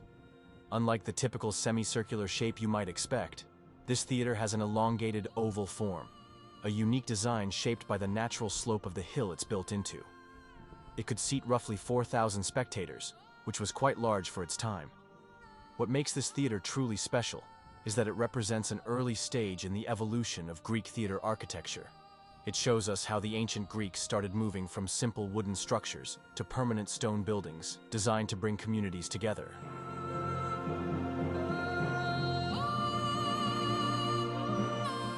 As I stand at the top of the ancient theater, I'm greeted by a sweeping view of the Aegean Sea, its shimmering expanse stretching to the horizon, timeless and restless. From this very vantage point, centuries ago, spectators may have glimpsed the distant sails of triremes engaged in battle. The theater once overlooked scenes from the Battle of Salamis, and during the Peloponnesian War, these very waters off Thorikos were constantly patrolled and raided by Spartan and allied fleets. Even after the classical era, the Aegean remained turbulent, plagued by piracy and conflict through the Hellenistic and Roman periods. It's humbling to realize that this place, a space once filled with drama and dialogue, also bore silent witness to the real-life struggles that shaped history. The only access to come to see those sites just through bus. Right here, no metro. When you arrive at the Temple of Poseidon, the first thing you notice, before the ancient columns, before the breathtaking view, is the wind. Not just any breeze, but a full-blown, God of the Sea-approved gust that feels like Poseidon himself is trying to yeet you off the cliff. It's so strong it could rearrange your hair, your plans, and possibly your entire personality. Do you want to hear how strong the wind is? Exactly. That wasn't background noise. That was Poseidon clearing his throat. If you're brave enough to take a photo, hold onto your phone like your life depends on it, because one wrong move, and it's offering itself as tribute to the Aegean Sea. And respect the wind. Poseidon is watching. Poseidon, god of sea,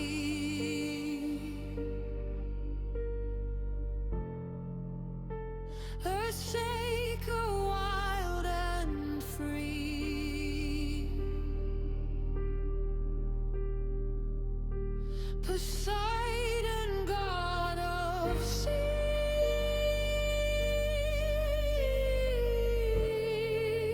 all must bow to destiny.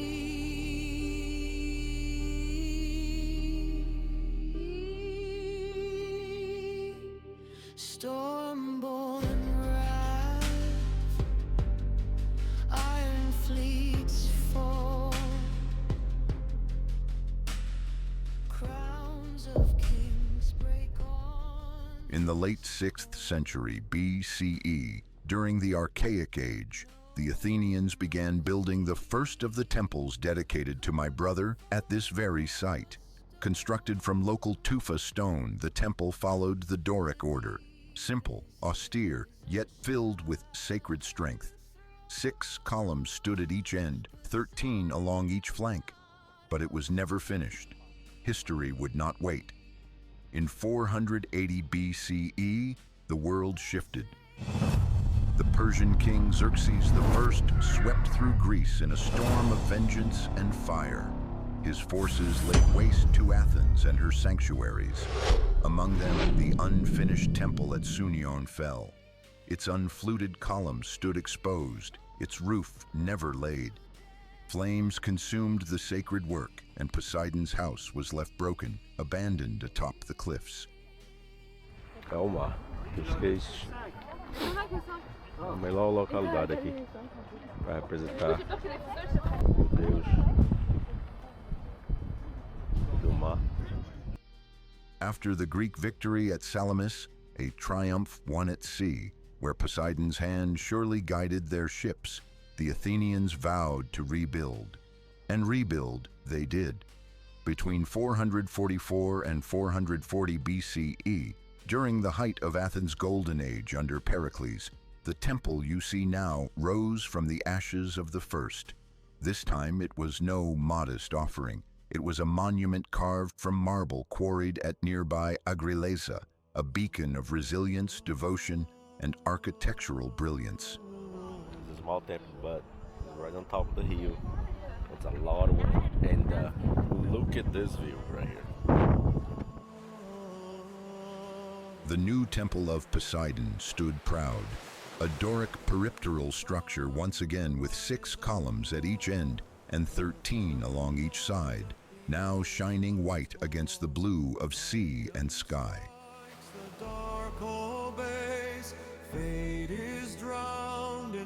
It was more than stone. It was a declaration, a symbol of Athenian naval might, of piety restored, of divine favor reclaimed. Here, at the edge of the known world, the Athenians honored my brother not just in fear, but in awe and gratitude. So remember, Silvera, as you gaze upon these sacred ruins, the temple dedicated to my brother is not merely a relic. It is an echo of a people's defiance, their faith, and their enduring bond with the God who stirs the deep and guards the horizon.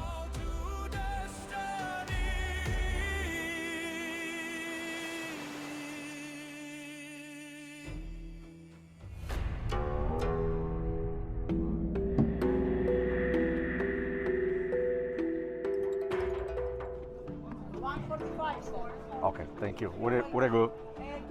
Okay, thank you.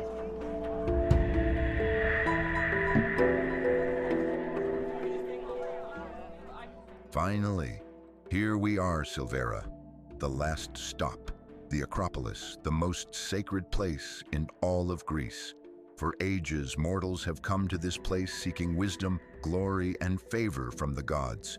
Every stone you see was touched by belief, by sacrifice, by greatness. I will show you each part of this holy citadel, from the sanctuaries and theaters at its base, where mortals sang to the heavens, to the temples that crown its heights, where Athena herself is honored in marble and myth. Take your time, look closely, Every step forward is a step into history.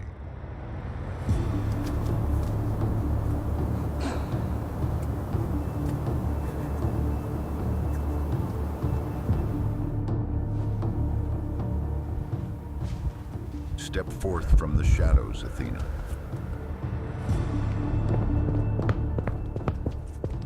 I sense your presence, Athena.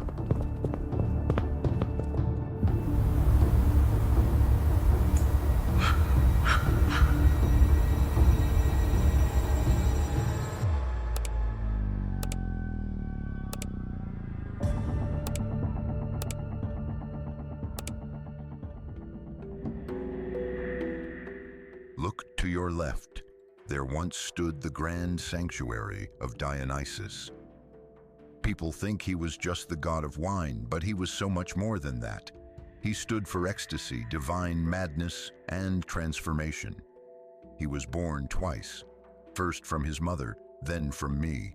I carried him in my thigh after the flame took her. That's how powerful he already was. This hillside remembers.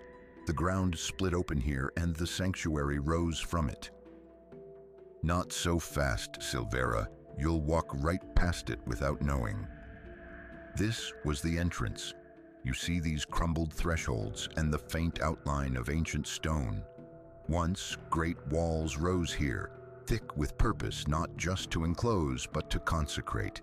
They formed a sacred perimeter, a temenos, a divine boundary between the mortal and the divine. It began in the 6th century BC. The Athenians built the archaic temple, the first, simple stone, 2 columns between walls, no marble, no gold, just devotion carved into earth. Centuries later, in the 2nd century AD, the Romans came. They raised the Roman temple beside the old, larger, grander, marble gleaming under the sun, friezes of ivy, satyrs, maenads, statues of Dionysus everywhere. Even Emperor Hadrian helped restore the sanctuary. Now the columns lie broken, the statues are shattered, but listen. The silence still sings. These temples weren't built just to honor him, but to hold him, and here he remains. Not a ruin, a heartbeat.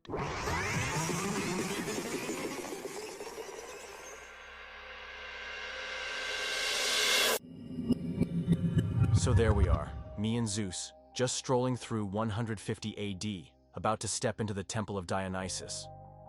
Before things got all serious and sacred, Zeus convinced me to grab some wine.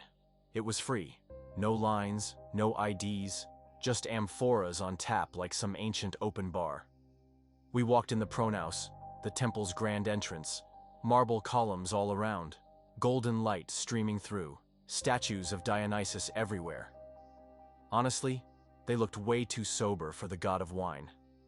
Then suddenly, before we reached the cella, Zeus got serious and said, "No backpacks in the temple." He'd probably seen some of my YouTube videos, me poking around, grabbing little rocks as souvenirs. And today, that was a hard no. Next thing I knew, Zeus himself, my mythic sentinel, swooped in and grabbed my bag like it was cursed. I wasn't about to let that slide, so I grabbed it back, scrambling to organize my drone gear and SD cards like I was making some high-tech offering. Zeus just watched, head tilted, like a mythological customs officer. And then he said, "Silvera, give me the bag, or nada." You now walk through the Temple of Dionysus, once sacred ground to a god unlike any other. He was born of fire and mortal blood. His mother, Semele, perished by my lightning, and I carried him in my thigh until his second birth, a god born twice between worlds. Dionysus was the patron of wine, yes, but more than that, he embodied transformation. Through the vine, through the grape, through the intoxication of the senses, he dissolved the boundaries of identity. To worship him was to lose yourself and find something freer in return. He was beloved by those on society's edges, women, foreigners, slaves, the disenfranchised. His rites welcomed those who had no voice in the agora. They danced in the night, masked and unbound, invoking his presence through frenzy, music, and wine. But know this, he was not only joy. Dionysus could be ruthless. Those who denied or mocked him, he punished with madness or ruin. His blessing was liberation, his curse, disintegration. Even now, these columns remember him. This temple stood not only as a place of worship, but as a gateway between the ordered world and the wild divine. After a little bit of wine, I felt sick.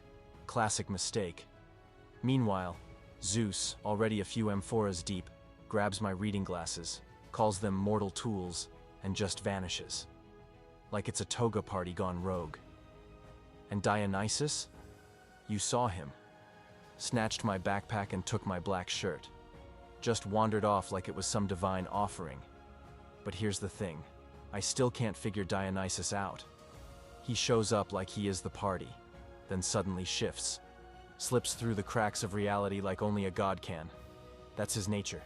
He's not here to be understood, just experienced. So yeah, glasses gone, backpack kidnapped, but we move forward. I mean, we scored something, right? Divine chaos still counts. All right, back to reality. Next stop, the Theater of Dionysus, where the god still lingers, but from a safer distance. Let's go before he decides to take my shoes too.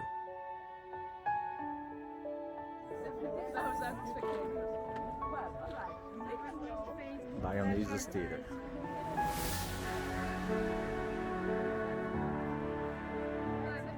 You could put 17,000 people here sit in this theater. Crafted not from marble, but from wood, the first theater was built shortly after the sanctuary of Dionysus, rising humbly yet divinely at the foot of the Acropolis. It became a cradle of tragedy where mortals dared to speak with the voices of gods.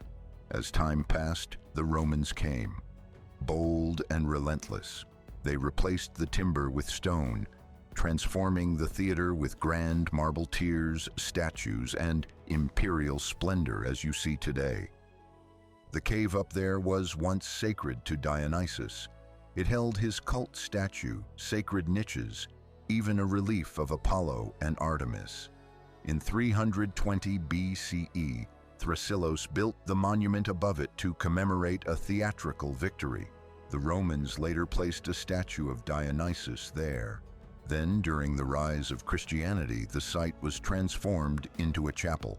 They painted saints on the walls and repurposed the space for worship. Here we are, taking another step through the ages. Next stop, the Odeon of Pericles.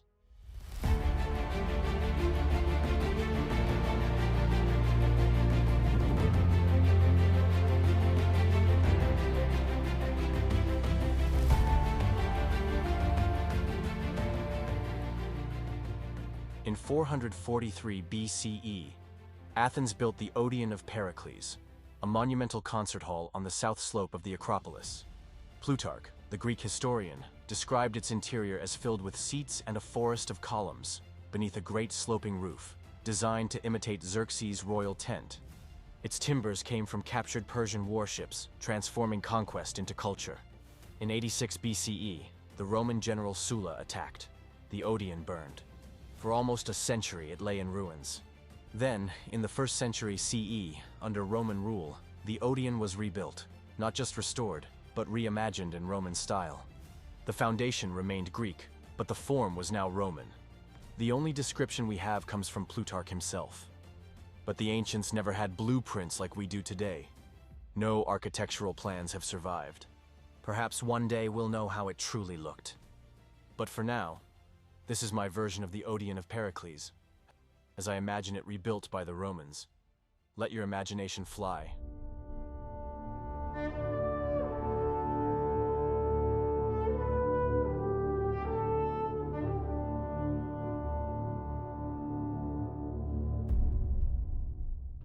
As Zeus and I are leaving the Odeon of Pericles, we were just about to head back to reality Modern times, continuing our journey up the Acropolis hill, when suddenly, bam! Zeus's portal glitches like a Windows 95 computer. 1 second I'm thinking about gyros and sunscreen. The next, boom. We're in this dark, narrow corridor. Stone walls on both sides, covered in carvings of weird animals and ancient people, all staring like they're judging me. I look at Zeus like, what is happening? He tells me, all calm and mighty, Silvera, relax. I know exactly where we are. I'm like, oh yeah? Enlighten me, oh sparkly sky daddy. He says, we're in the island of Crete, around 2000 before Christ. I go, holy baby Jesus on a goat. Then he drops the history bomb. We're back with the Minoans, the first Greek civilization. I'm about to be impressed until he adds, but the issue isn't them. The issue is, we're in a labyrinth. That's when I felt it. Not the fear, not the history, but the sudden clarity that I'm about to run slower than Zeus and become Minotaur lunch. Yup, I start internally panicking, and slightly externally too, because from the end of the corridor I hear this monstrous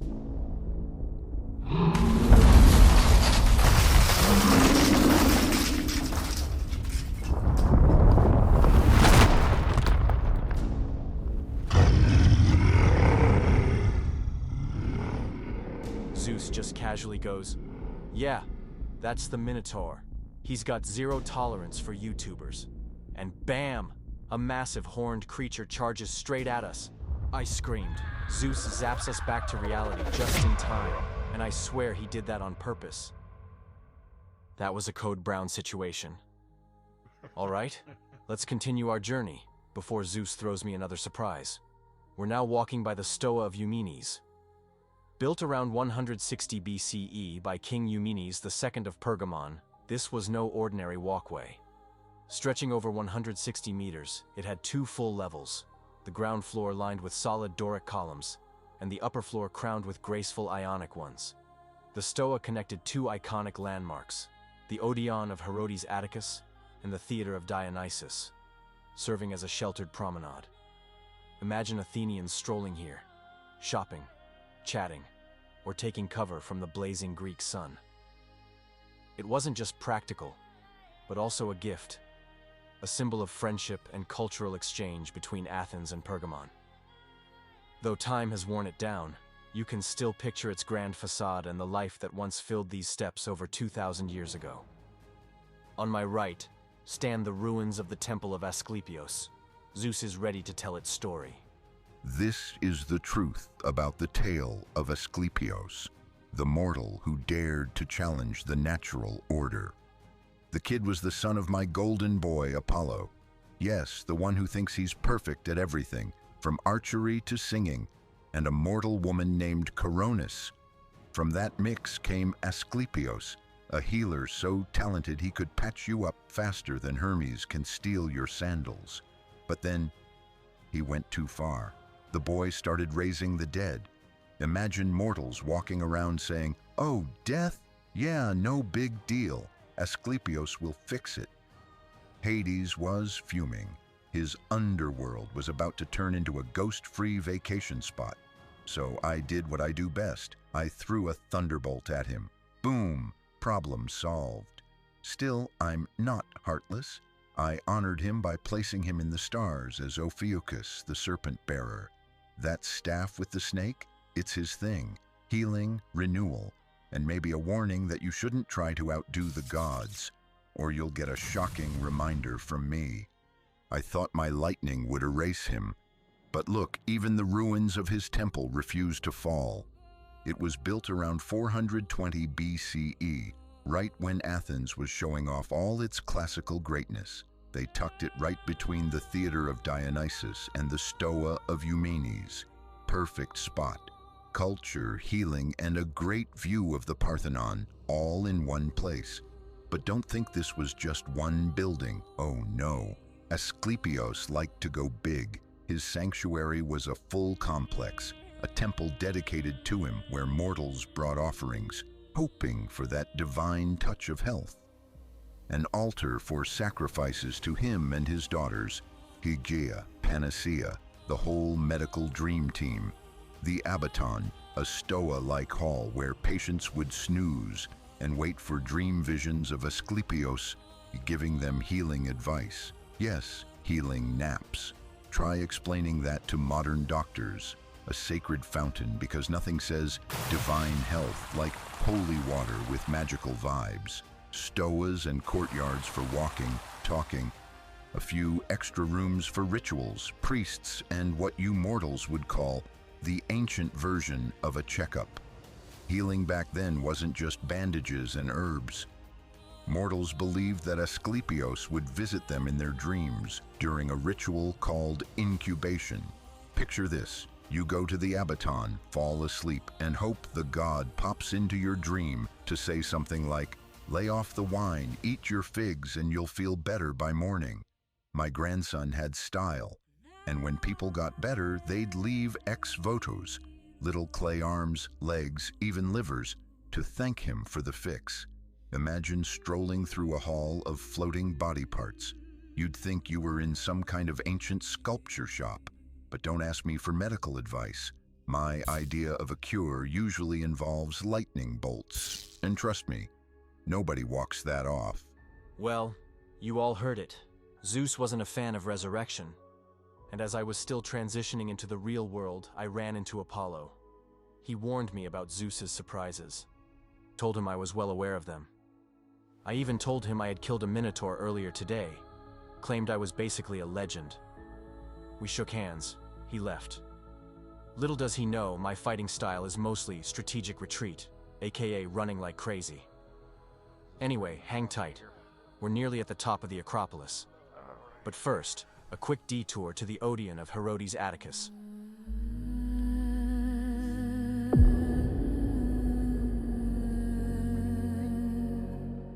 So here we are, standing before one of the most breathtaking venues of the ancient world, the Odeon of Herodes Atticus.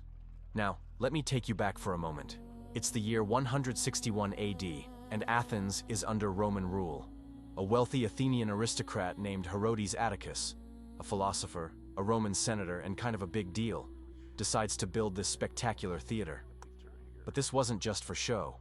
He built it in memory of his wife, Regilla, who had died young. A love letter carved in stone, if you ask me. The theater you see here originally had a wooden roof made from Lebanese cedar. Yes, real cedar. That might not sound exciting today, but back then, that was basically the Ferrari of timber. Only a few buildings in the Roman world had it. So you know Herodes wasn't cutting corners. It could hold around 5,000 people, all packed into this semicircular auditorium, listening to music, philosophy, speeches. This was more TED Talks and chamber music than gladiator fights. Drama, sure, but the highbrow kind. No Netflix needed. And this wasn't just local talent either. Emperor Hadrian himself, who was practically obsessed with Greek culture, visited Athens often, and Herodes was one of his close friends. Later, Marcus Aurelius, the philosopher emperor, would also pass through. These weren't random tourists. These were rulers of the Roman world, probably sitting right here with their togas and their stern expressions, judging the acoustics. Now, don't let this peaceful setting fool you. This place had its share of tragedy too. In 267 AD, Germanic invaders known as the Heruli stormed through Athens and left the Odeon in ruins. It lay silent for over 1,000 years. Fast forward to the 1950s, the Odeon gets a second life. Restored carefully, it reopened as one of the most magical venues on the planet, and I mean magical. Everyone from Maria Callas to Pavarotti, Frank Sinatra, even Sting and Andrea Bocelli have performed here under the shadow of the Acropolis. Not bad company, right? Now, if you're wondering why we can't go inside today, it's currently closed for renovation. Experts are hard at work preserving the structure, reinforcing the stonework, and making sure the Odeon is ready for the next few centuries of culture. The good news? It's expected to reopen in about 3 years. So put it on your calendar. 2028, summer concert, under the stars, in the heart of ancient Athens. Until then, we admire it from here. Stone, silence, and 2,000 years of stories.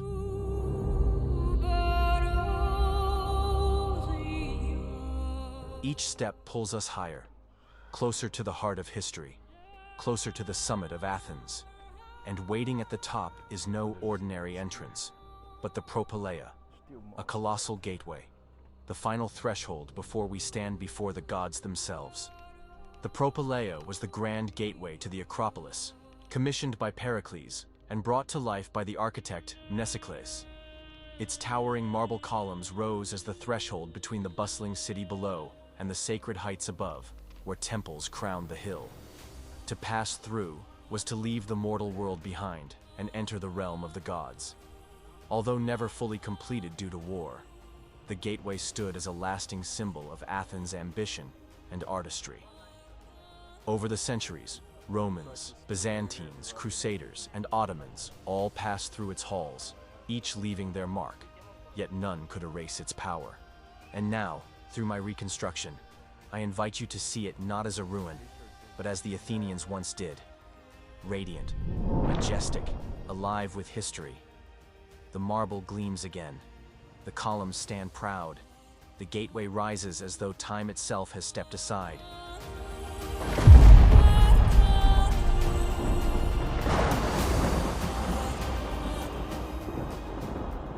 You all know who it is. He's back.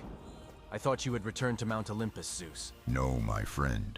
Did you truly think you could simply stroll into my sacred heights? Foolish. Entry comes only with another of my little surprises. And trust me, you will remember this one. Oh, boy, here we go again.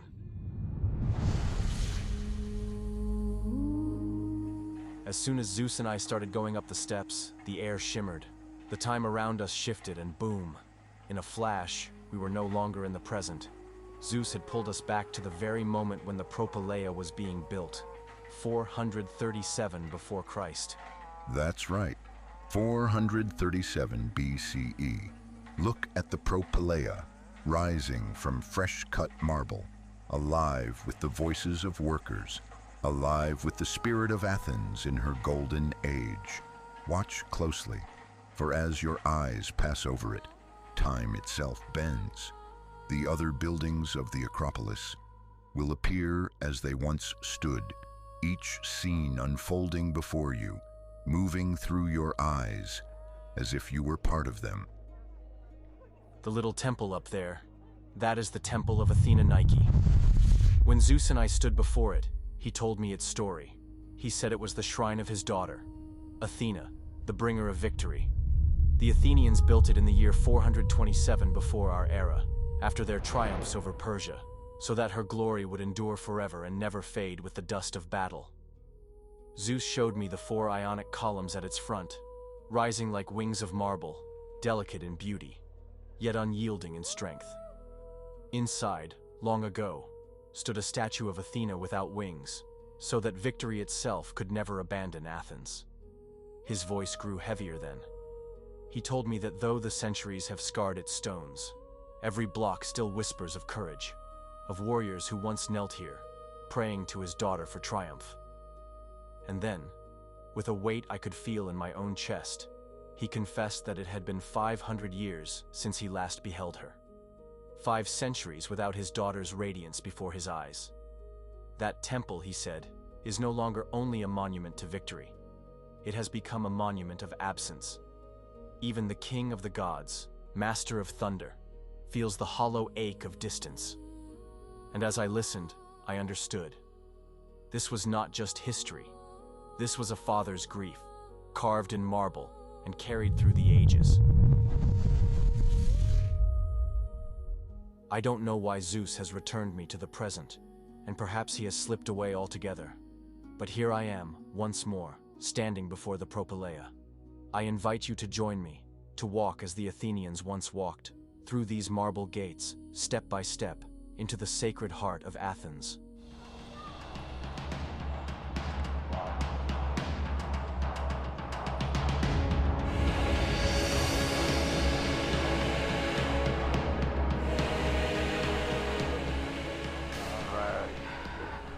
That's the main entrance. Look at that.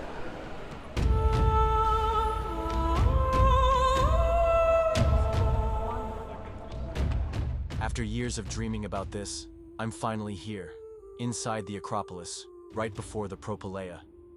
I can almost see Athena's bronze statue towering above, her gaze sharp and commanding.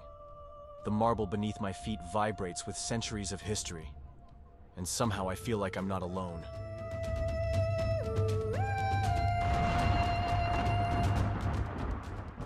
Well, I guess I was right. I'm glad you are back.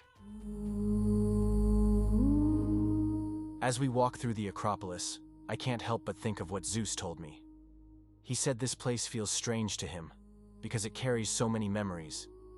For him, Athena's spirit still lingers here, even though she is far away. He admitted he misses her wisdom deeply. I asked if he wanted to continue, and he said yes. To Zeus, the Acropolis is more than just stone and marble. It's a living testament to Athena. By walking through it and sharing its stories, he believes we honor her presence. So that's what we're doing now. Every step, every story, isn't just history. It's a way of keeping her spirit alive, the way Zeus feels it still rests here. And as he said, few mortals ever truly understand that. Ascend this hill and speak of every sanctuary, every altar, and every temple. On this day I summon all the 12 Olympians, and when thou reachest the olive tree, Athena herself shall appear. The air vibrates faintly, and I feel the weight of time bending around me. I move between past and present, trying my best to explain the Acropolis. As I told you at the beginning, Greek history stretches back more than 2,000 years before Christ. Yet here I am, standing at the heart of it, ready to share it with you. I am not a scholar, just an ordinary traveler, fascinated by Greek history. Scholars and archaeologists often disagree on the exact locations of ancient Greek temples, thanks to the fragmented and sometimes conflicting evidence that has survived. And as you've heard, Zeus is about to summon all 12 Olympians, and I'm just hoping Dionysus doesn't turn my backpack into a mini vineyard. Now, let's continue our journey, the Acropolis, the eternal heart of Athens.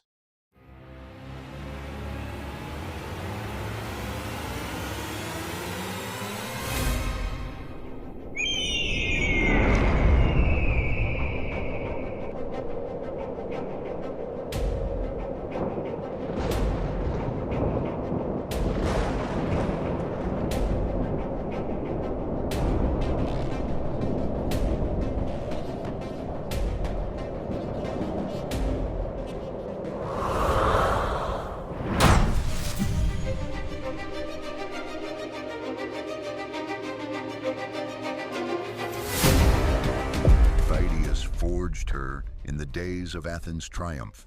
His hands shaped her as an offering, a gift of gratitude for victory over Persia. For 1,000 years she stood, watching over this city. Look upon her, Silvera, clothed in her flowing peplos, the aegis upon her chest, serpents coiled, the Gorgon glaring. Upon her brow, the war helmet. In her hand, the spear that gleamed across the sea. At her side, the great shield, and upon it, the head of Medusa, her eyes forever striking terror, her face frozen in eternal defiance. These were no ornaments, but symbols of Olympus itself.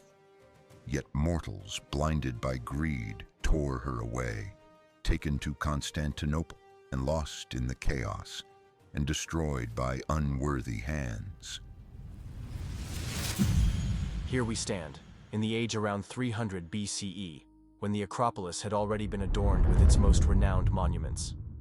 The old temple of Athena and the Archaeophorion belonged to the earlier centuries. In the 5th century BCE, the Parthenon, the Erechtheion, and the temple of Athena Nike rose in Athens' golden age. Soon after came the Chalkoteki, the sanctuary of Artemis Brauronia, and the many altars that completed this sacred hill. By then, the Acropolis was already a timeless monument to faith, power, and memory. Our second stop, the Brauronion, the sanctuary of Artemis Brauronia. From where you stand now, Silvera, look straight ahead.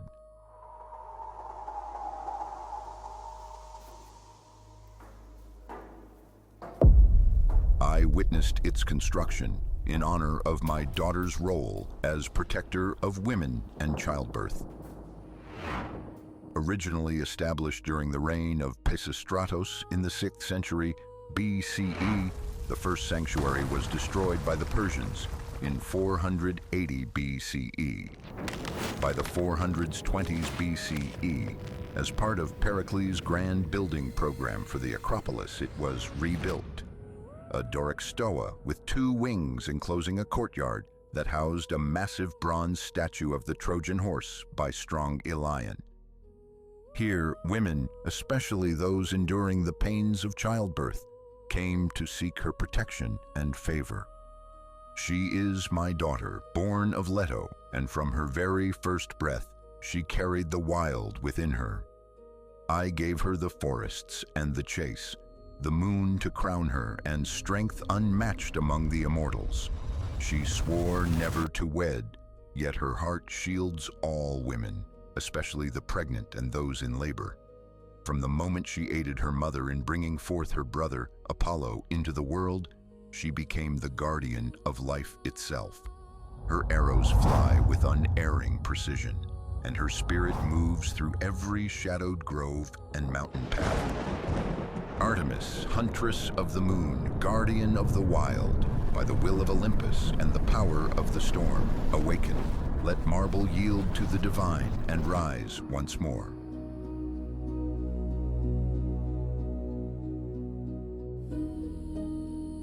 As soon as the curtains of the Temenos swung open, she stepped through, and I couldn't stop staring, like she was a constellation I just discovered. She asked Zeus who I was, and he told her I was his friend from YouTube. We exchanged a few words about hunting. Then Zeus mentioned he was summoning all 12 Olympians to the Acropolis. She smiled, saying she needed to walk around for a bit and would meet us later. After meeting the beauty of Artemis, Zeus decided to lead us to the next stop, the Chalcothake. Built in the mid-5th century before Christ, the Chalcothake once stood proudly on the Acropolis. It was destroyed during the Persian invasion of 480 BCE, then rebuilt and expanded through the centuries. When the Heruli raided Athens in 267 AD, the city suffered greatly, yet the Chalcotheke endured, restored and maintained by generations that refused to let memory fade. Within this rectangular storehouse, bronze shields, helmets, and votive offerings once lined the walls. The air still carries the faint metallic tang of iron and bronze. Shafts of sunlight cut through the space, striking fragments of polished metal that shimmer like small stars in a marble sky. As I speak, Zeus steps forward. These walls have tasted courage. Let the one who guards the spirit of battle rise again. His gaze fixed on the relics of war once offered to Athena. When he raises his hand, thunder echoes from outside.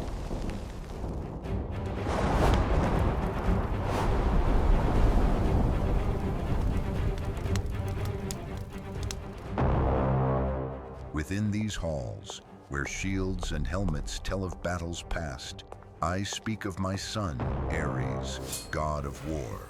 Born of me and Hera, he thrives on bloodshed and the chaos of battle. Even other gods fear and shun him for his savage taste for war.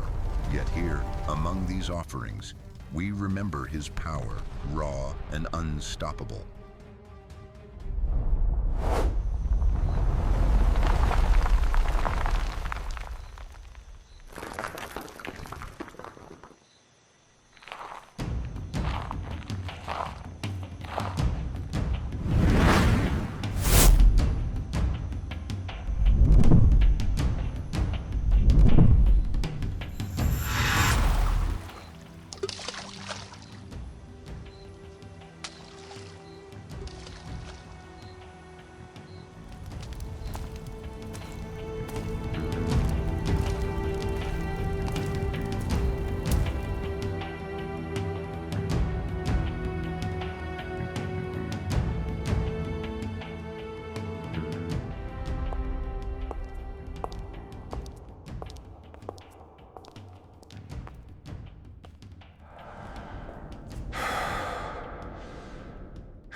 Zeus? I know how to handle him, Silvera. Are you going to keep staring at me, old man?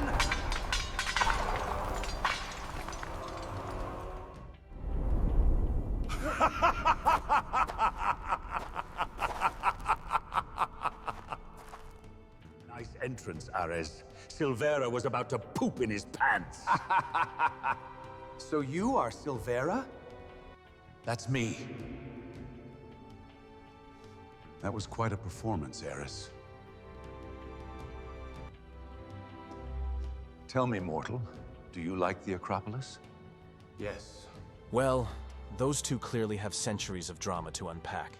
We better move to our next stop before I end up as the referee in an Olympian cage match. If my battle pleases you, mortal, then strike that seal of allegiance high. Subscribe. Yes! Yes! Father, I need to remove these pants. Father, these garments must go. My armor calls. I will return soon.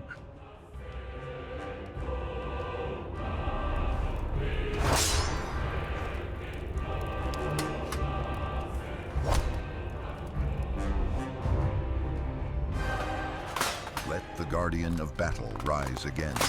Son of battle, flame of Olympus, Ares, arise.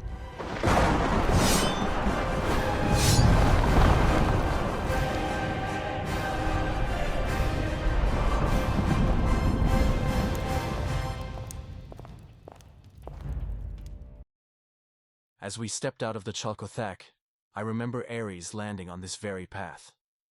He came to a sudden halt, his gaze fixed on our next destination, the west side of the Parthenon. Zeus told me that though Athena and Ares are half-siblings, they stand for very different sides of war. Athena moves with strategy and discipline, while Ares burns with chaos and fury.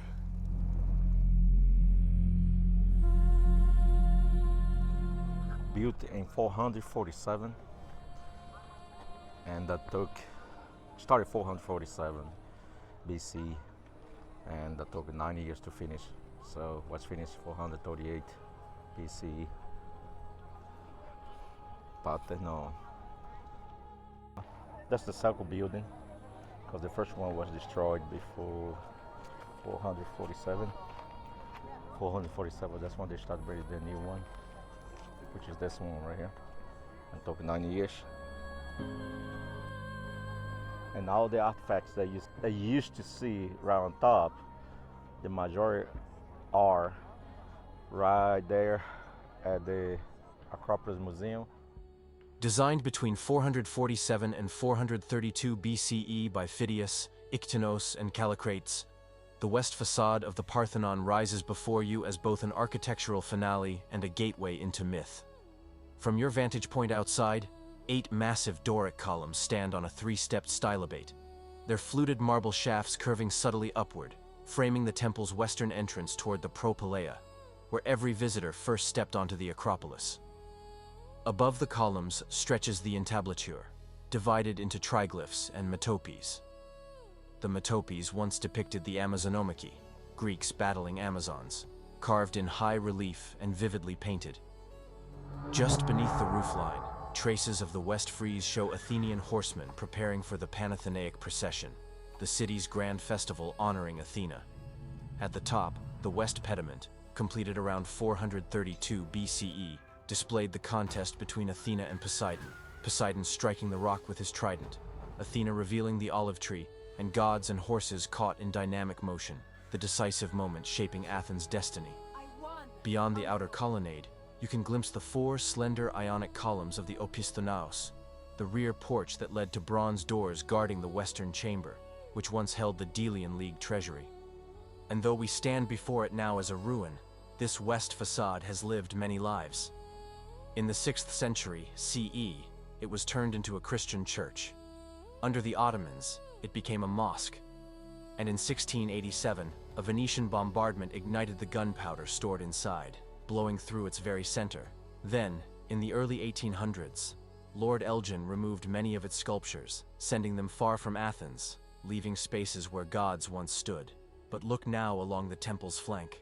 17 Doric columns stretch down each long side, a steady rhythm of shadow and light, all of them carved from Pentelic marble, brought from Mount Penteli, about 16 kilometers away.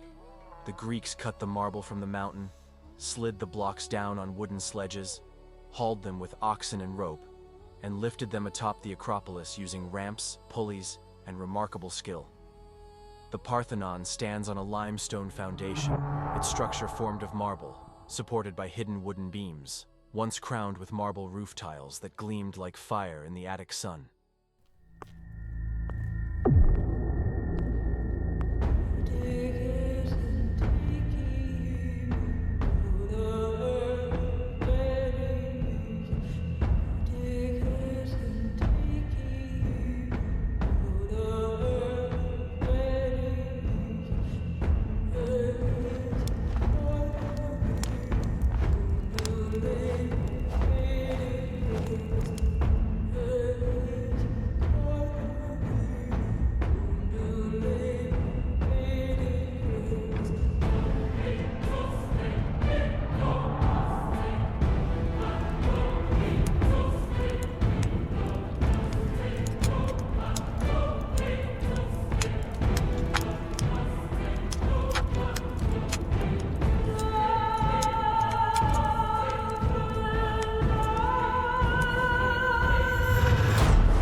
Halt.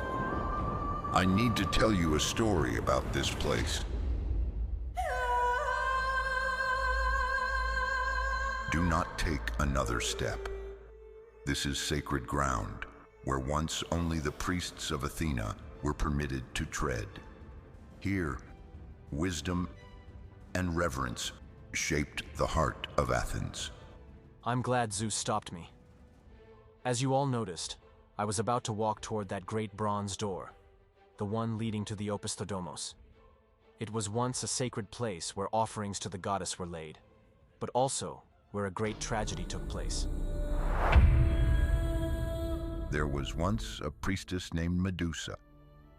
She was devoted to Athena, pure of heart and unmatched in beauty. Her golden hair gleamed brighter than the sun, and her eyes were clearer than the calm sea. Day after day, she tended this very temple with reverence and grace. But Poseidon, he saw her beauty and became consumed with desire and envy. One night, he defiled Athena's sacred temple, and in her fury, Athena did not punish Poseidon. He was her equal among the gods. Instead, she turned her anger upon the mortal who had been touched by him. Athena cursed Medusa. Her hair became a nest of living serpents, and her once beautiful face was transformed into something dreadful. From that moment on, any mortal who looked upon her would be turned to stone.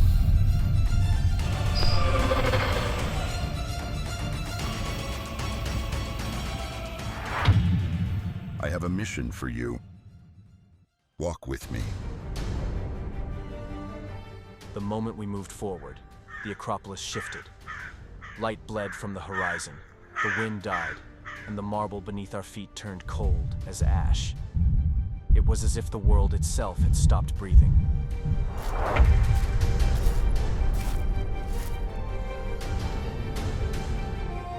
Silvera, meet my son, Hephaestus, the god of fire.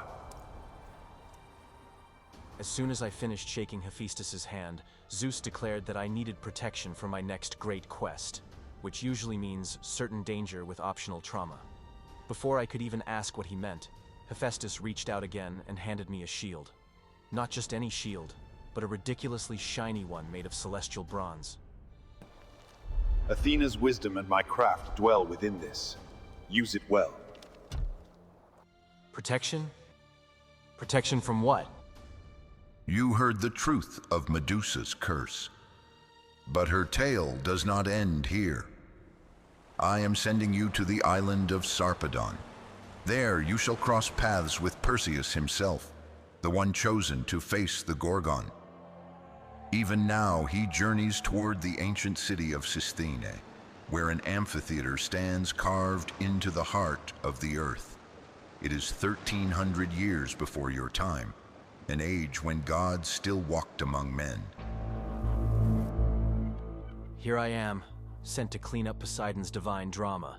He causes the scandal, and somehow I'm the one left to clean it up. Medusa is not alone. She is guarded by her sisters, the Gorgons, Stheno, and Euryale. Unlike Medusa, they are immortal, and should you cross their path, you will have no chance. Stheno wields bronze claws, strong enough to crush stone itself. Euryale's piercing cry can shatter cliffs and drive terror into the hearts of gods and men alike. Together, they dwell with Medusa in the shadowed caves that cling to these cliffs. As soon as I step through the portal, the world shifts around me. Sarpedon, flat, cold, and wrapped in a gloomy sky, greets me like it's been waiting. The wind bites. The waves below crash hard against the shore. But none of that hits me as much as what I see next. People. Or what's left of them, figures frozen in place, turned entirely into stone. Arms raised, mouths open mid-scream, whole lives stopped in a single heartbeat. I freeze, staring at them, and the only thing going through my mind is, okay, Silvera. This is officially getting crazy. I think this statue just talked to me. Nope, we're not doing that today. Holy baby Jesus on a goat. What the heck was that? I better keep walking. Perseus better hurry up, or I'm one scream away from being served.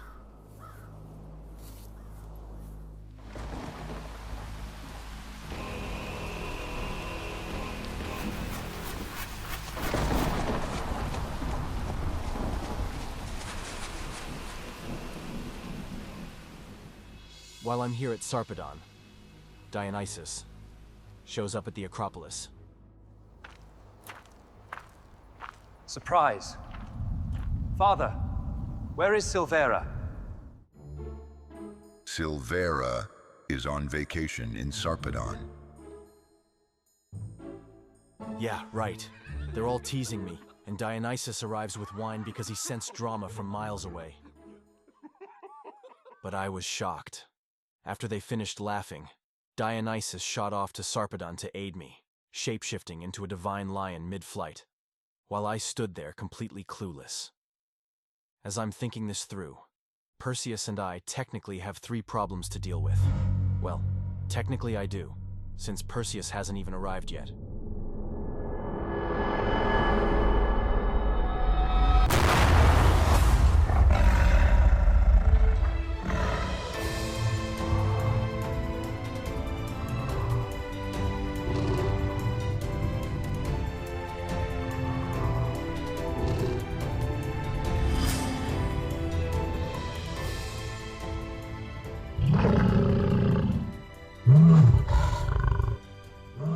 Hold on. Was that a lion roaring? Great. Instead of 3 problems, I've got 4 now. Fantastic. Well, I guess that's him. I almost filed for missing hero paperwork. Perseus arrived.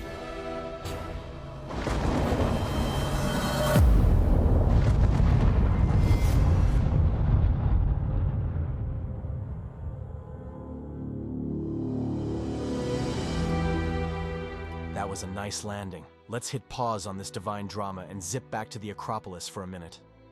Don't worry. We'll return to this story soon. Perseus isn't going anywhere. If you look on the right side corner, there is the ruins of the House of the Archaeological. This small house once housed 2 young Athenian girls chosen to serve the goddess Athena for 1 year. They helped prepare the sacred threads used for Athena's robe during the Panathenaic festival and took care of important ritual objects inside the sanctuary. Their daily tasks were simple, but holy, guided by older priestesses who taught them how to handle everything with respect. Their most important duty happened at night, when they were given a secret bundle and sent through an underground passage. They carried it in silence to the sanctuary of Aphrodite in the gardens, where they exchanged it for another hidden bundle. No one knew what was inside. This mystery was part of their sacred role. When their year of service ended, they returned home honored for fulfilling their duty. All right, let's go back to our mythological suicide mission. Step 1. Locate Perseus. Step 2. Decapitate a snake lady. Damn, that was savage. That might be the amphitheater Zeus was talking about. Let's go investigate. It's about to get real spooky in here.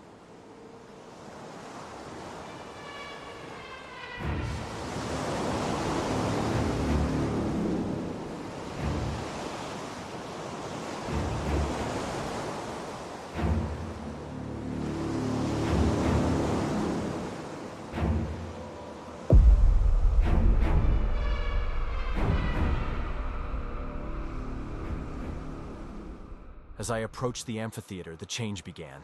Quiet, creeping. Clouds tightened above, circling like scouts watching the ground. The stone seats let out a low, cracking groan, shifting only slightly, but in a way that felt deliberate, like the place was stretching its bones, preparing for a battle it hadn't seen in ages.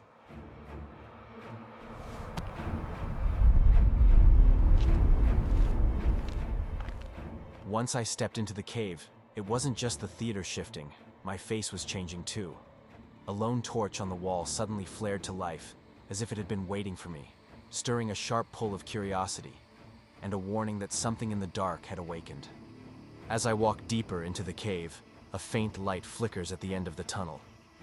Something moves within it, something aware of me. My steps slow, my eyes narrowing, as I try to make out the shape behind the glow. I think I'm not alone.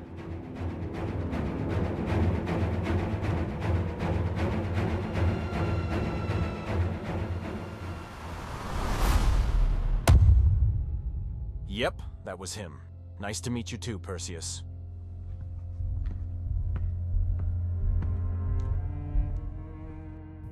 Sit upon the ground, stranger.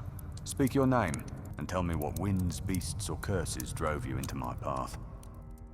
I am Silvera, your daddy's best mortal friend. Perseus wouldn't even let me turn around. He froze and told me to stay put. So since I wasn't allowed to look back, I figured I might as well explain my mission. That's when I told him everything.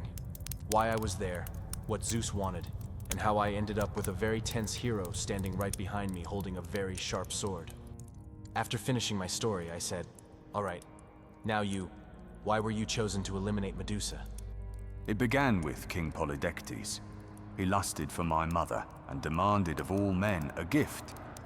I possessed nothing worthy, and so I vowed to bring him the head of Medusa. Athena, goddess of wisdom, guided my hand and lent me her polished shield. Hermes bestowed upon me the winged sandals and a keen-edged sword. A bag was granted to carry her head, and Hades' helm of invisibility to shield me from sight.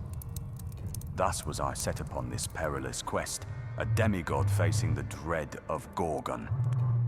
Medusa was no born fiend. A divine curse made her so. It is that wrong I have come to sever, and now we sever it together. Her sisters, aye, they are the true horrors of this night.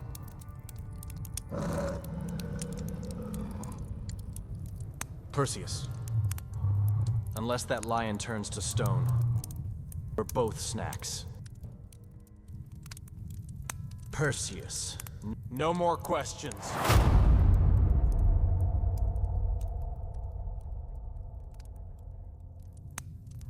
Be still, Silvera. The lion is no lion at all.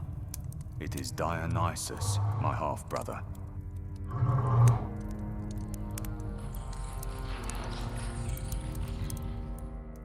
Wasting no breath, Dionysus appears and warns us. We need to leave now. This is Euryale's cave, and she is heading this way now. As you noticed, Sarpedon is an island that constantly changes, so of course Dionysus is here. He's the god of transformation, the one who understands and navigates shifting realms better than anyone. On his way here, he told us he stopped at the ancient Sarpedon theater to check on Euryale and Stheno. He said our real problem is Euryale and Stheno, not Medusa. He explained that those two keep moving around, but he heard Euryale talking to Stheno and Medusa. Where have you been? I was delayed. She always is. She said she was heading to the shifting amphitheater, which is where she usually stays. Stheno is going to another cave, and Medusa is staying at the Sarpedon Theater. Dionysus claps his hands dramatically, wine sloshing everywhere. All right, team, here's the plan. 3 Gorgon sisters, 3 of us. Easy math. Perseus nods like a responsible demigod. I'll take Medusa. I've got the shiny shield, divine sandals, the whole hero starter kit. Then Dionysus says, I'll lure Stheno into some cave. Don't worry, I can distract anyone. I'm very charismatic. Silvera, completely mortal. 0 superpowers, not even a magical rock. You, my brave human friend, will deal with Euryale, the strongest, angriest, least cuddly of the Gorgon trio. I just stare at him and say, wow, amazing. You get the easy sister, and I get the one who probably bench presses minotaurs. Fantastic plan, Dionysus. Truly. No worries. I got a help for Silvera.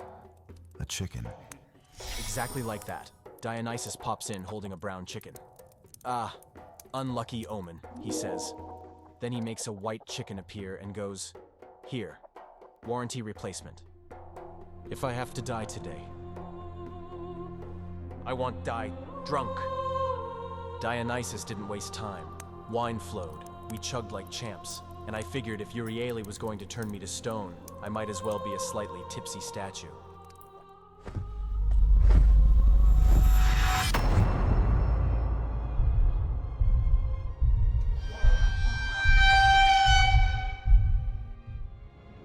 Why do I get the strongest one? I'm mortal. It's called strategy, Silvera. It's called homicide. Remember, if she starts screaming, just...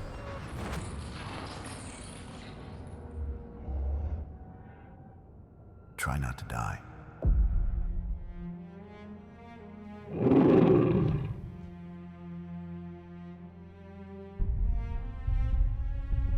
I can feel the cave shaking beneath me. I can hear her scream, growing louder and sharper.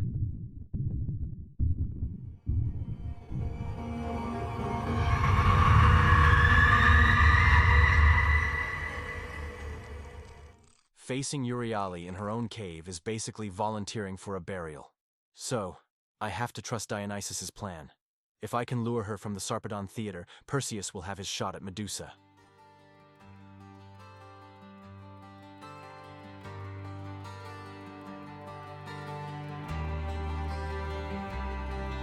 In a realm where only imagination can lift a mortal to the sky, 3 paths crossed without warning, written long before their time. Severa walked with a mortal heartbeat. Perseus carried the flame of a hero, and Dionysus, god of madness and wonder, smiled knowing fate would soon call their names. Orders carved in ancient stone hold them forward through curses. Shadows, danger, deception, and the thin line between love and death. Yet the 3 must see that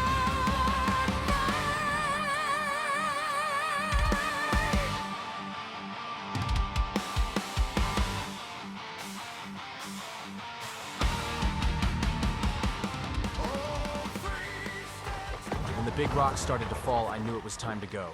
On my way out, I almost forgot her, the chicken.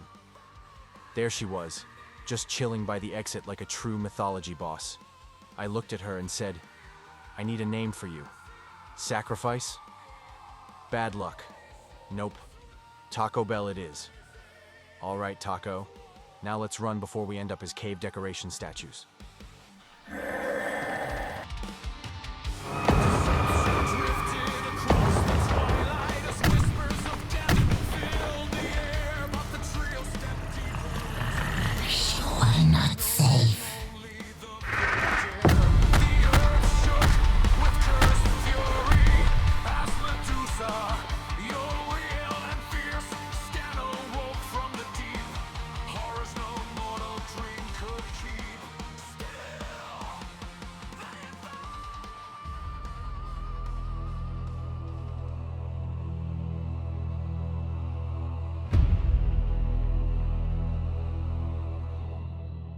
When Perseus stepped into the Sarpedon amphitheater, everything fell still.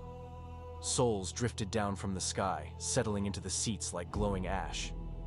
Then the quiet broke. They cried out his name, a surge of voices echoing through the stone. In that moment, he knew. Medusa's victims had come to witness the one who might finally release them.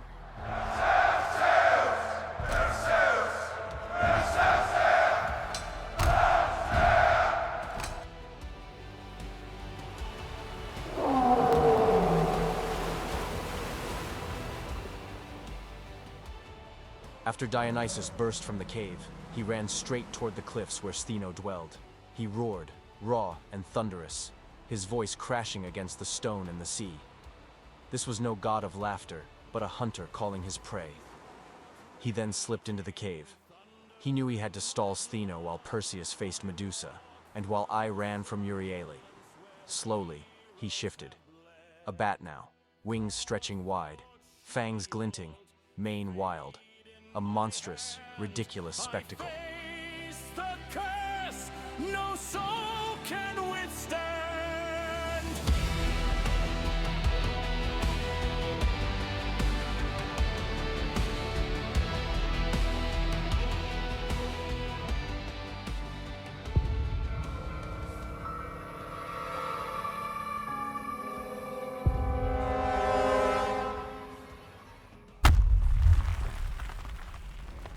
And if you thought Euryale and I got divorced, wrong. She wants full pension and she's coming after me without a lawyer. This isn't a legal battle. It's a mythological survival horror. I better keep running.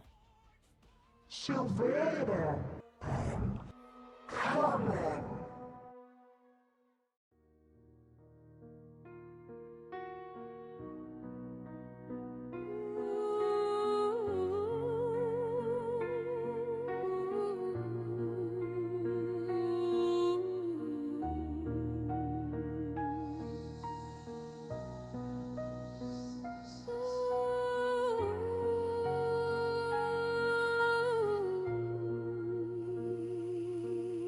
Storms roar where my shadow stands, a whisper born in sanctified halls.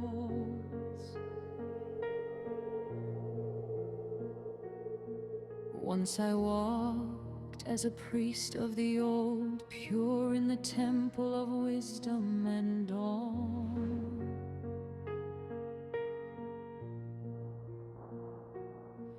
But truth bends when the gods deceive, and innocence breaks in their jealous fire.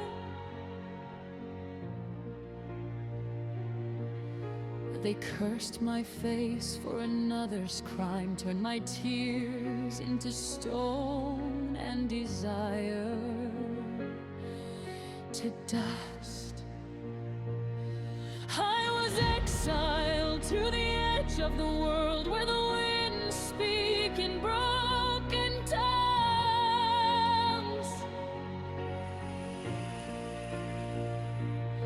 Isolation carved its mark on my bones, cold nights asking the same question.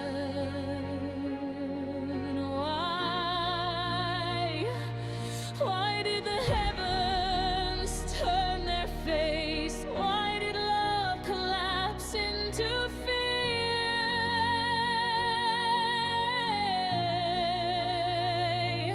Why must a heart punished by lies carry a monster the world refuses to understand?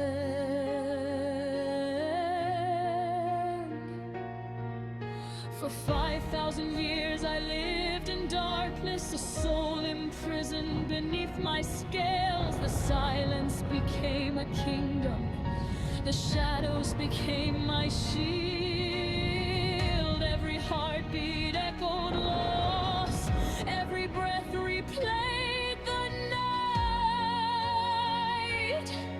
When betrayal stole my future and named me terror instead of truth. But even in brightness, fire survives. A broken heart still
And on this final night, a voice moves through the wind, a call only I can hear.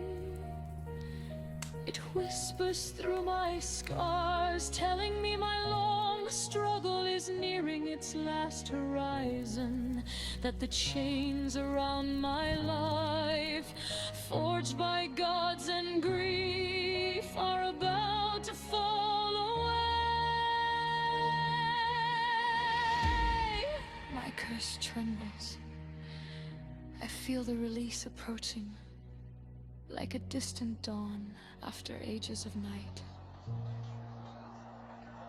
The echoes of centuries fall quiet, no more hiding from truth for the gods.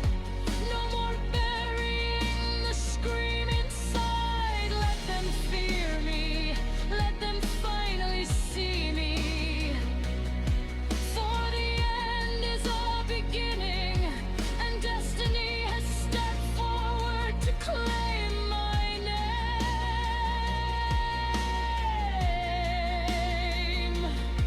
And as the last blade glamours above me, I walk willingly into the great silence, the eternal hush that frees me at last. This is my tale, this is my release. I rise into the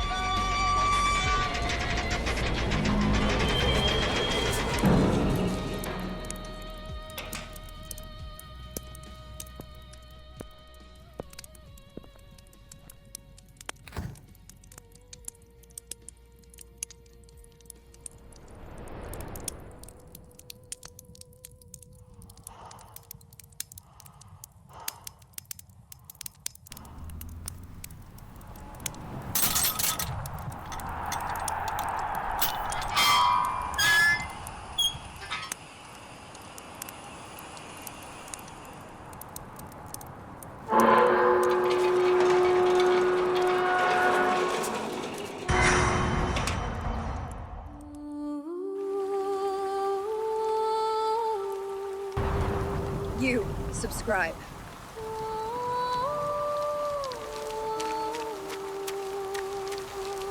My destiny was etched before the dawn of time. The ancient Greeks mostly portrayed Medusa as a monster meant to be slain. In their version, Perseus is the hero, the gods are righteous, and Medusa is just an obstacle on the path to glory. But the Romans saw her differently. To them, Medusa was a victim of divine injustice. Her face wasn't only fear, it was protection. That's why Romans carved Medusa onto shields, armor, and amphitheaters. Not to celebrate her death, but to command her power.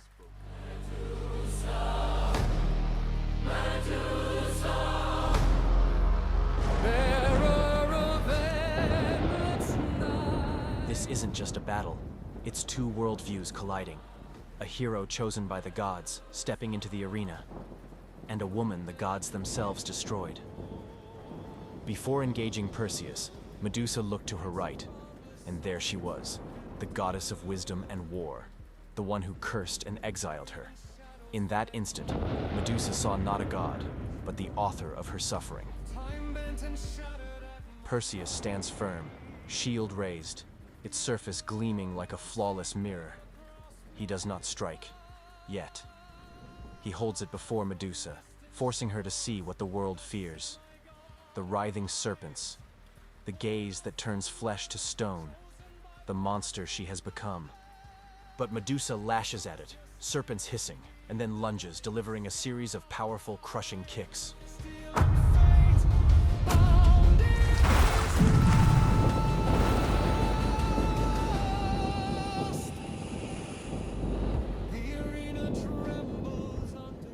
After a flurry of crushing kicks, Perseus steadies himself and, eyes closed, brings the shield down, and when Medusa's hand brushes its surface, the monster within whispers. This was the last time Perseus tried to reason with Medusa through the shield. When she reached for it again, he struck with a powerful kick that sent her crashing to the ground, and in that moment, the monster within her fully revealed itself.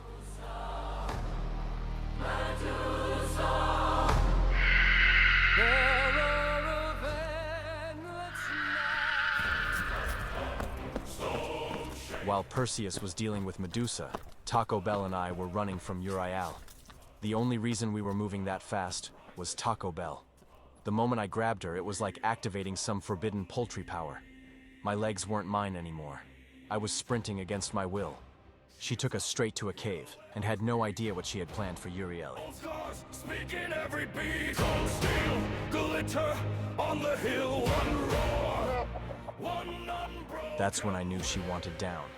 The second her feet hit the ground, Taco Bell took off, going to look for Uriel like a tiny feathered warrior.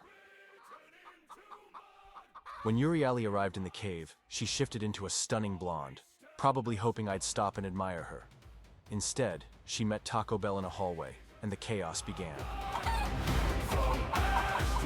Unaware the hallway's portcullises were snapping shut behind her, she found herself trapped.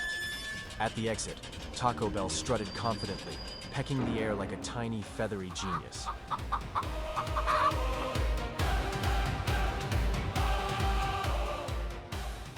We need to leave now and get to the Sarpedon Theater to meet Perseus. But first, let's check on Dionysus.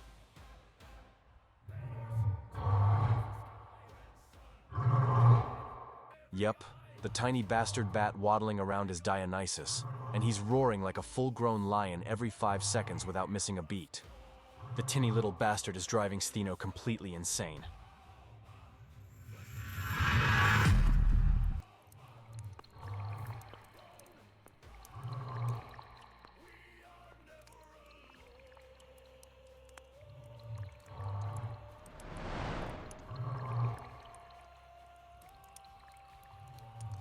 Lion, the cave prepares your statue.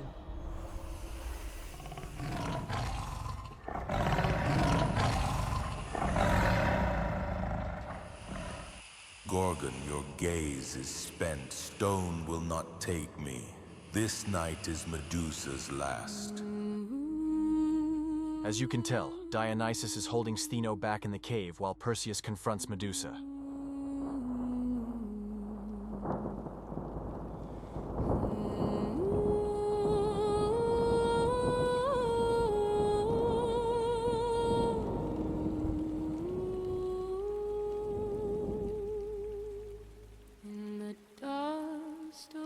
When I arrived at the Sarpedon Theater with Taco Bell, I headed straight to the gallery to get a clear view.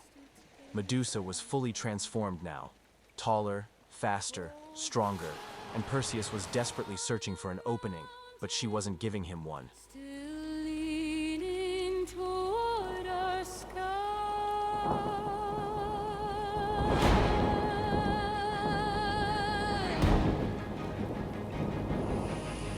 They carved your story in the marble. Then she strikes again. Medusa charges from a distance, takes flight, snatches Perseus's shield, and shoots up into the sky like a storm unleashed. I lost track of what happened up there for a moment. Perseus, using the winged sandals Hermes lent him, zooms back down to the arena, shieldless and scrambling. That's when I decided I had to do something. Create a distraction and give him an opening against her.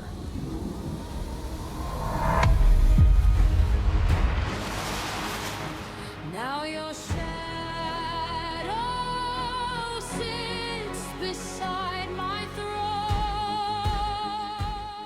The plan was set. I placed 2 action cameras in opposite corners to capture every angle, so nothing would escape our view, and sent 2 drones to hover above Medusa, tracking her every move from the air.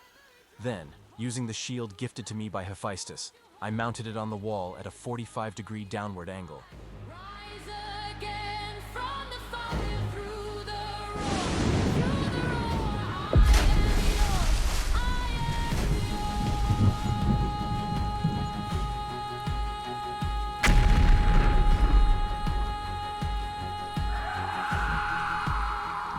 I The idea was simple, but precise.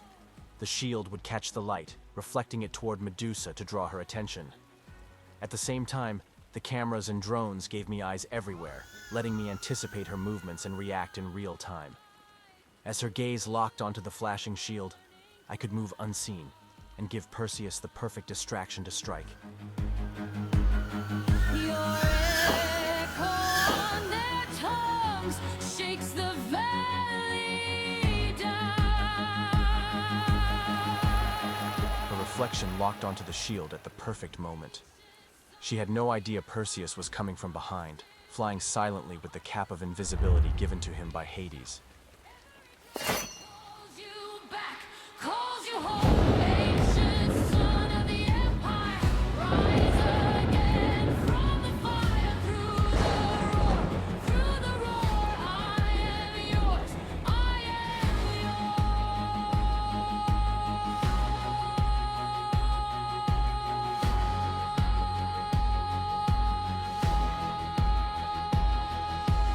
Name of my beloved. Spoken song. And then, her body transformed, giving rise to Pegasus, the winged horse, and Chrysaor, the warrior. In that moment, her power and spirit weren't lost. They were reborn, leaving a legacy that would live forever. We are your legion. We are your flame. Come take your place when they call. As soon as Athena appeared, I was formally introduced. She was breathtaking, tall, radiant, and commanding. By the art of twin eyes, Silvera cast down the Gorgon. Thank you. Perseus handed her the kibbasis containing Medusa's head. For a brief moment, brother and sister hugged, sharing a quiet connection. I bade farewell to Perseus, and Athena drew a shimmering, magical circle. The portal opened within it, guiding us back to the Acropolis.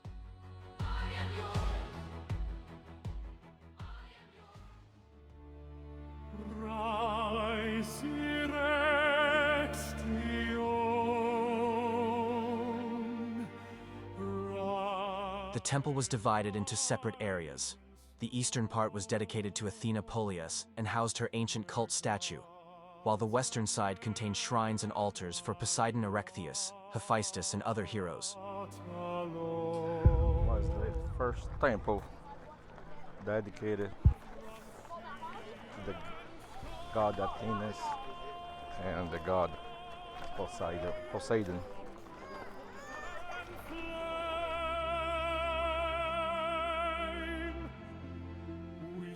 The Erechtheion had three porches. East porch, the main Ionic portico, marking the entrance to the sanctuary of Athena Polias. It had 6 Ionic columns supporting a decorated entablature and frieze, with a doorway framed by finely carved marble. The roof of the east porch was a sloped marble roof resting on the entablature, with decorative moldings along the edges and a simple pediment above the doorway. When Athena and I were standing in front of the east porch, she said this porch was different from the rest of the temple for a reason. It was her official face to Athens: order, balance, and clarity. Here once stood her oldest statue, a wooden image called the Zoanon. It wasn't impressive to look at, but it was sacred. The Athenians believed it had fallen from the sky. The statue was not destroyed or taken. It was drawn into the city, watched over, hidden away, and moved again and again, until time itself forgot where it rested.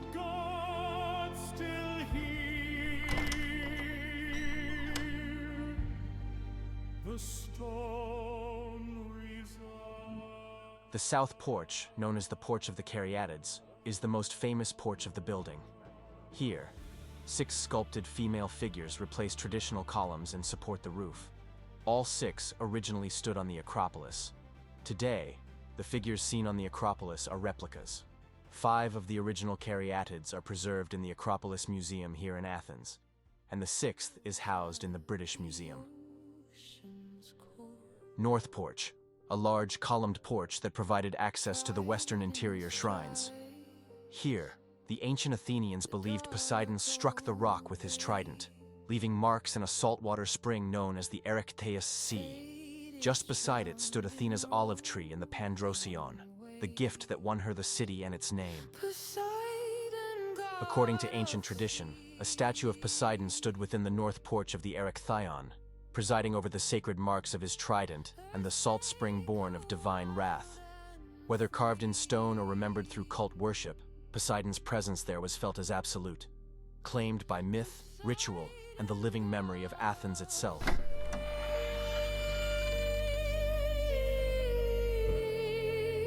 All must bow to destiny. Take the height, daughter of Zeus. The earth and sea still answer to me. Raised at the Acropolis thousands of years ago. Stone lifted not. As this journey comes to a close, there's something I want to share. It took me 9 months to conclude this video, but because it demanded time.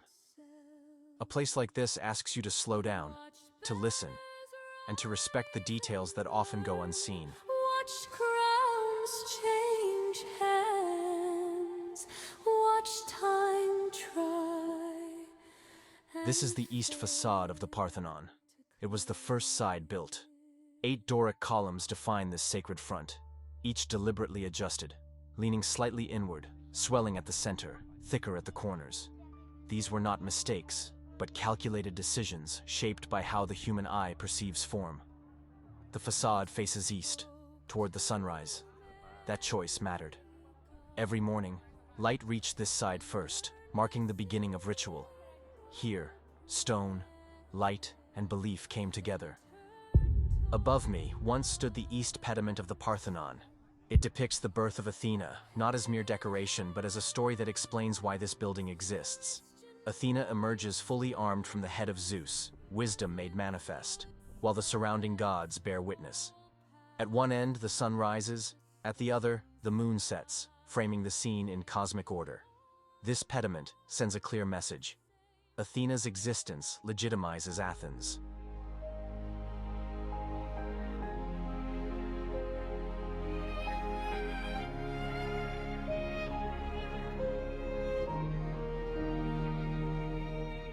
The sun falls gently on the sacred. As we approached the Pronaos, our steps carried us toward the doorway. Athena explained that this was once the sole sacred entrance. No one came in another way.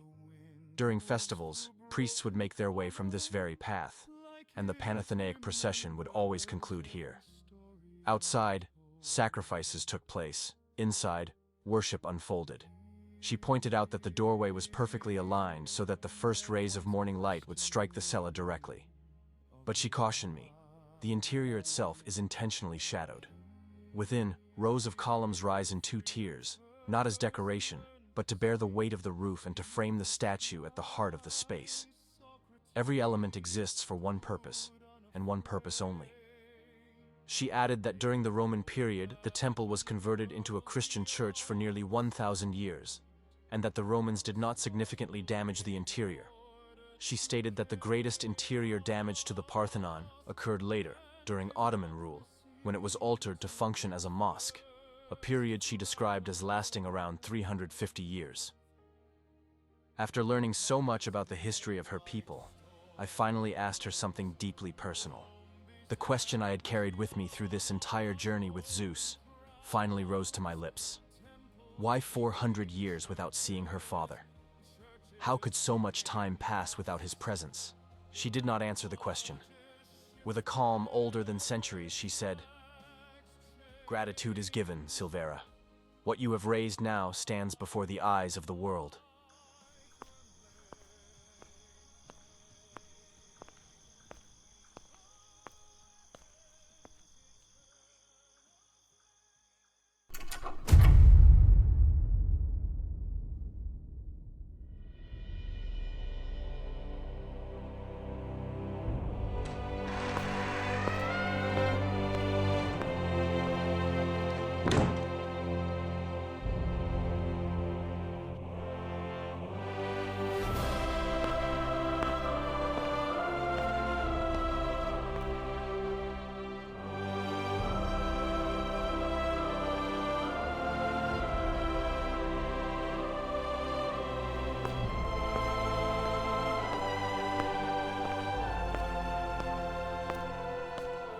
Look up.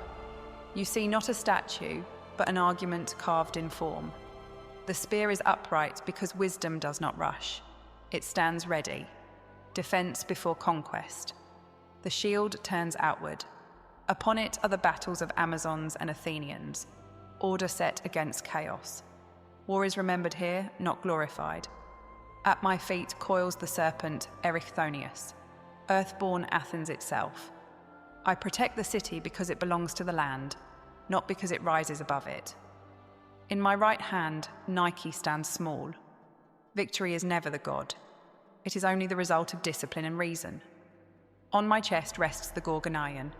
Medusa's face is terror mastered. Fear, once understood, becomes protection. My helmet bears griffins and sphinxes, watchfulness, strategy, foresight. I am not rage, I am clarity. Remember this. Power guided by wisdom endures. That is why I stand. Silvera, Helios rises. Prepare your mind for the day ahead. You have done enough. I acknowledge it. The moment has turned. Zeus, your friend is here.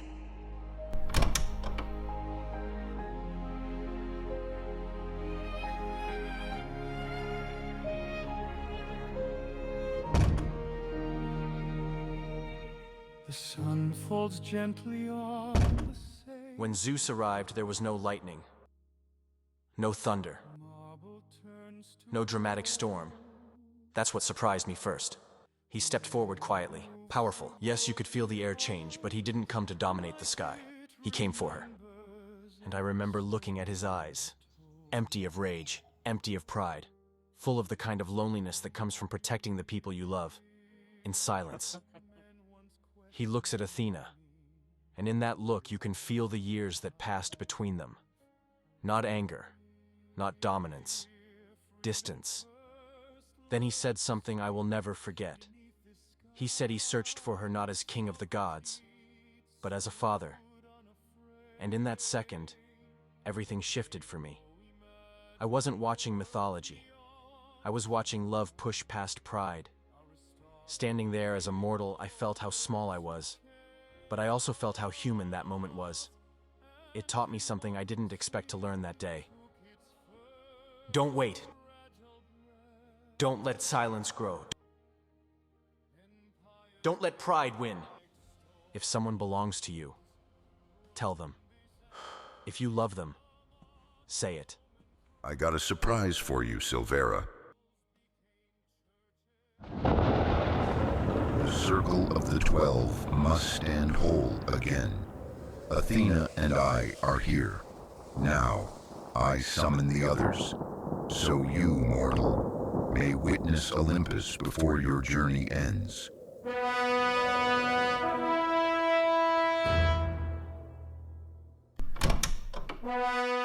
Hera, my sister and my queen, goddess of marriage, queenship, and divine authority, come forth. You stood before him in the Chalcotheki. Ares, my son, god of war and relentless fury. Among the Romans, he is called Mars. Come forward.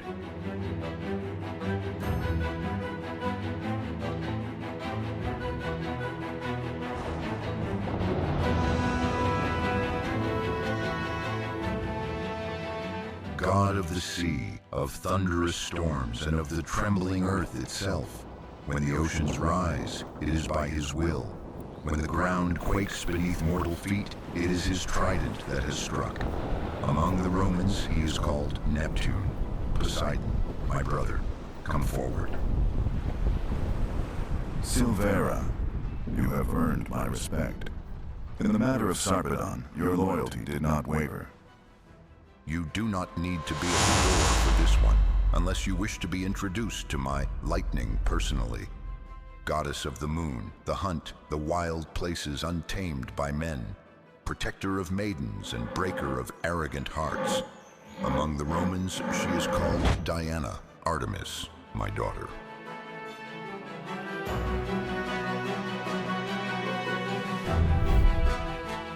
God of the sun and light, the master of music and prophecy, whose voice reveals the very truth of fate itself.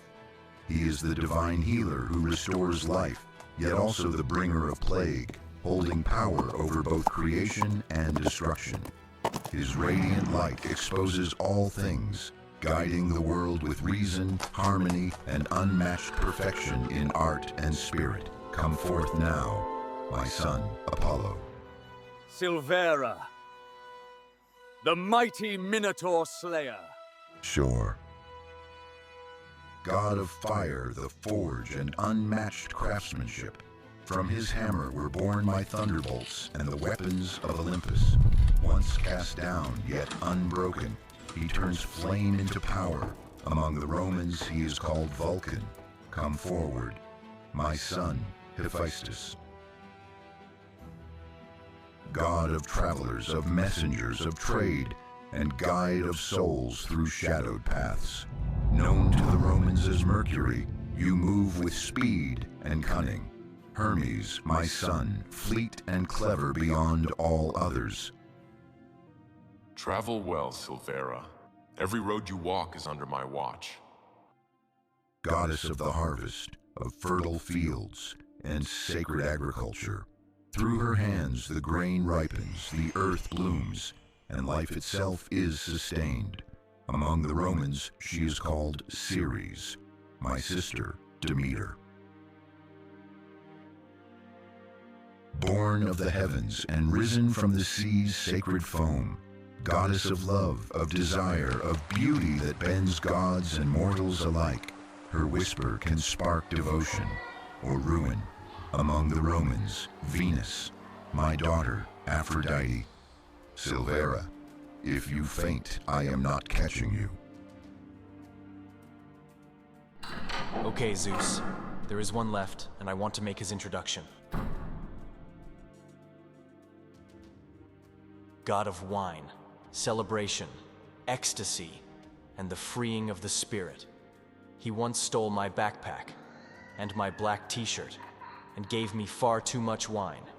Yet when Perseus and I were trapped on the island of Sarpedon, he came to our aid. Among the Romans, he is called Bacchus, my friend and Zeus' son, Dionysus. Silvera, my mortal friend, you have stood before the 12. You have heard their names from my voice. Your journey among us ends here, before you return to your world. Is there anything you would yet see? Yes, let's walk among your people, together. Like it remembers every story ever told. Men once questioned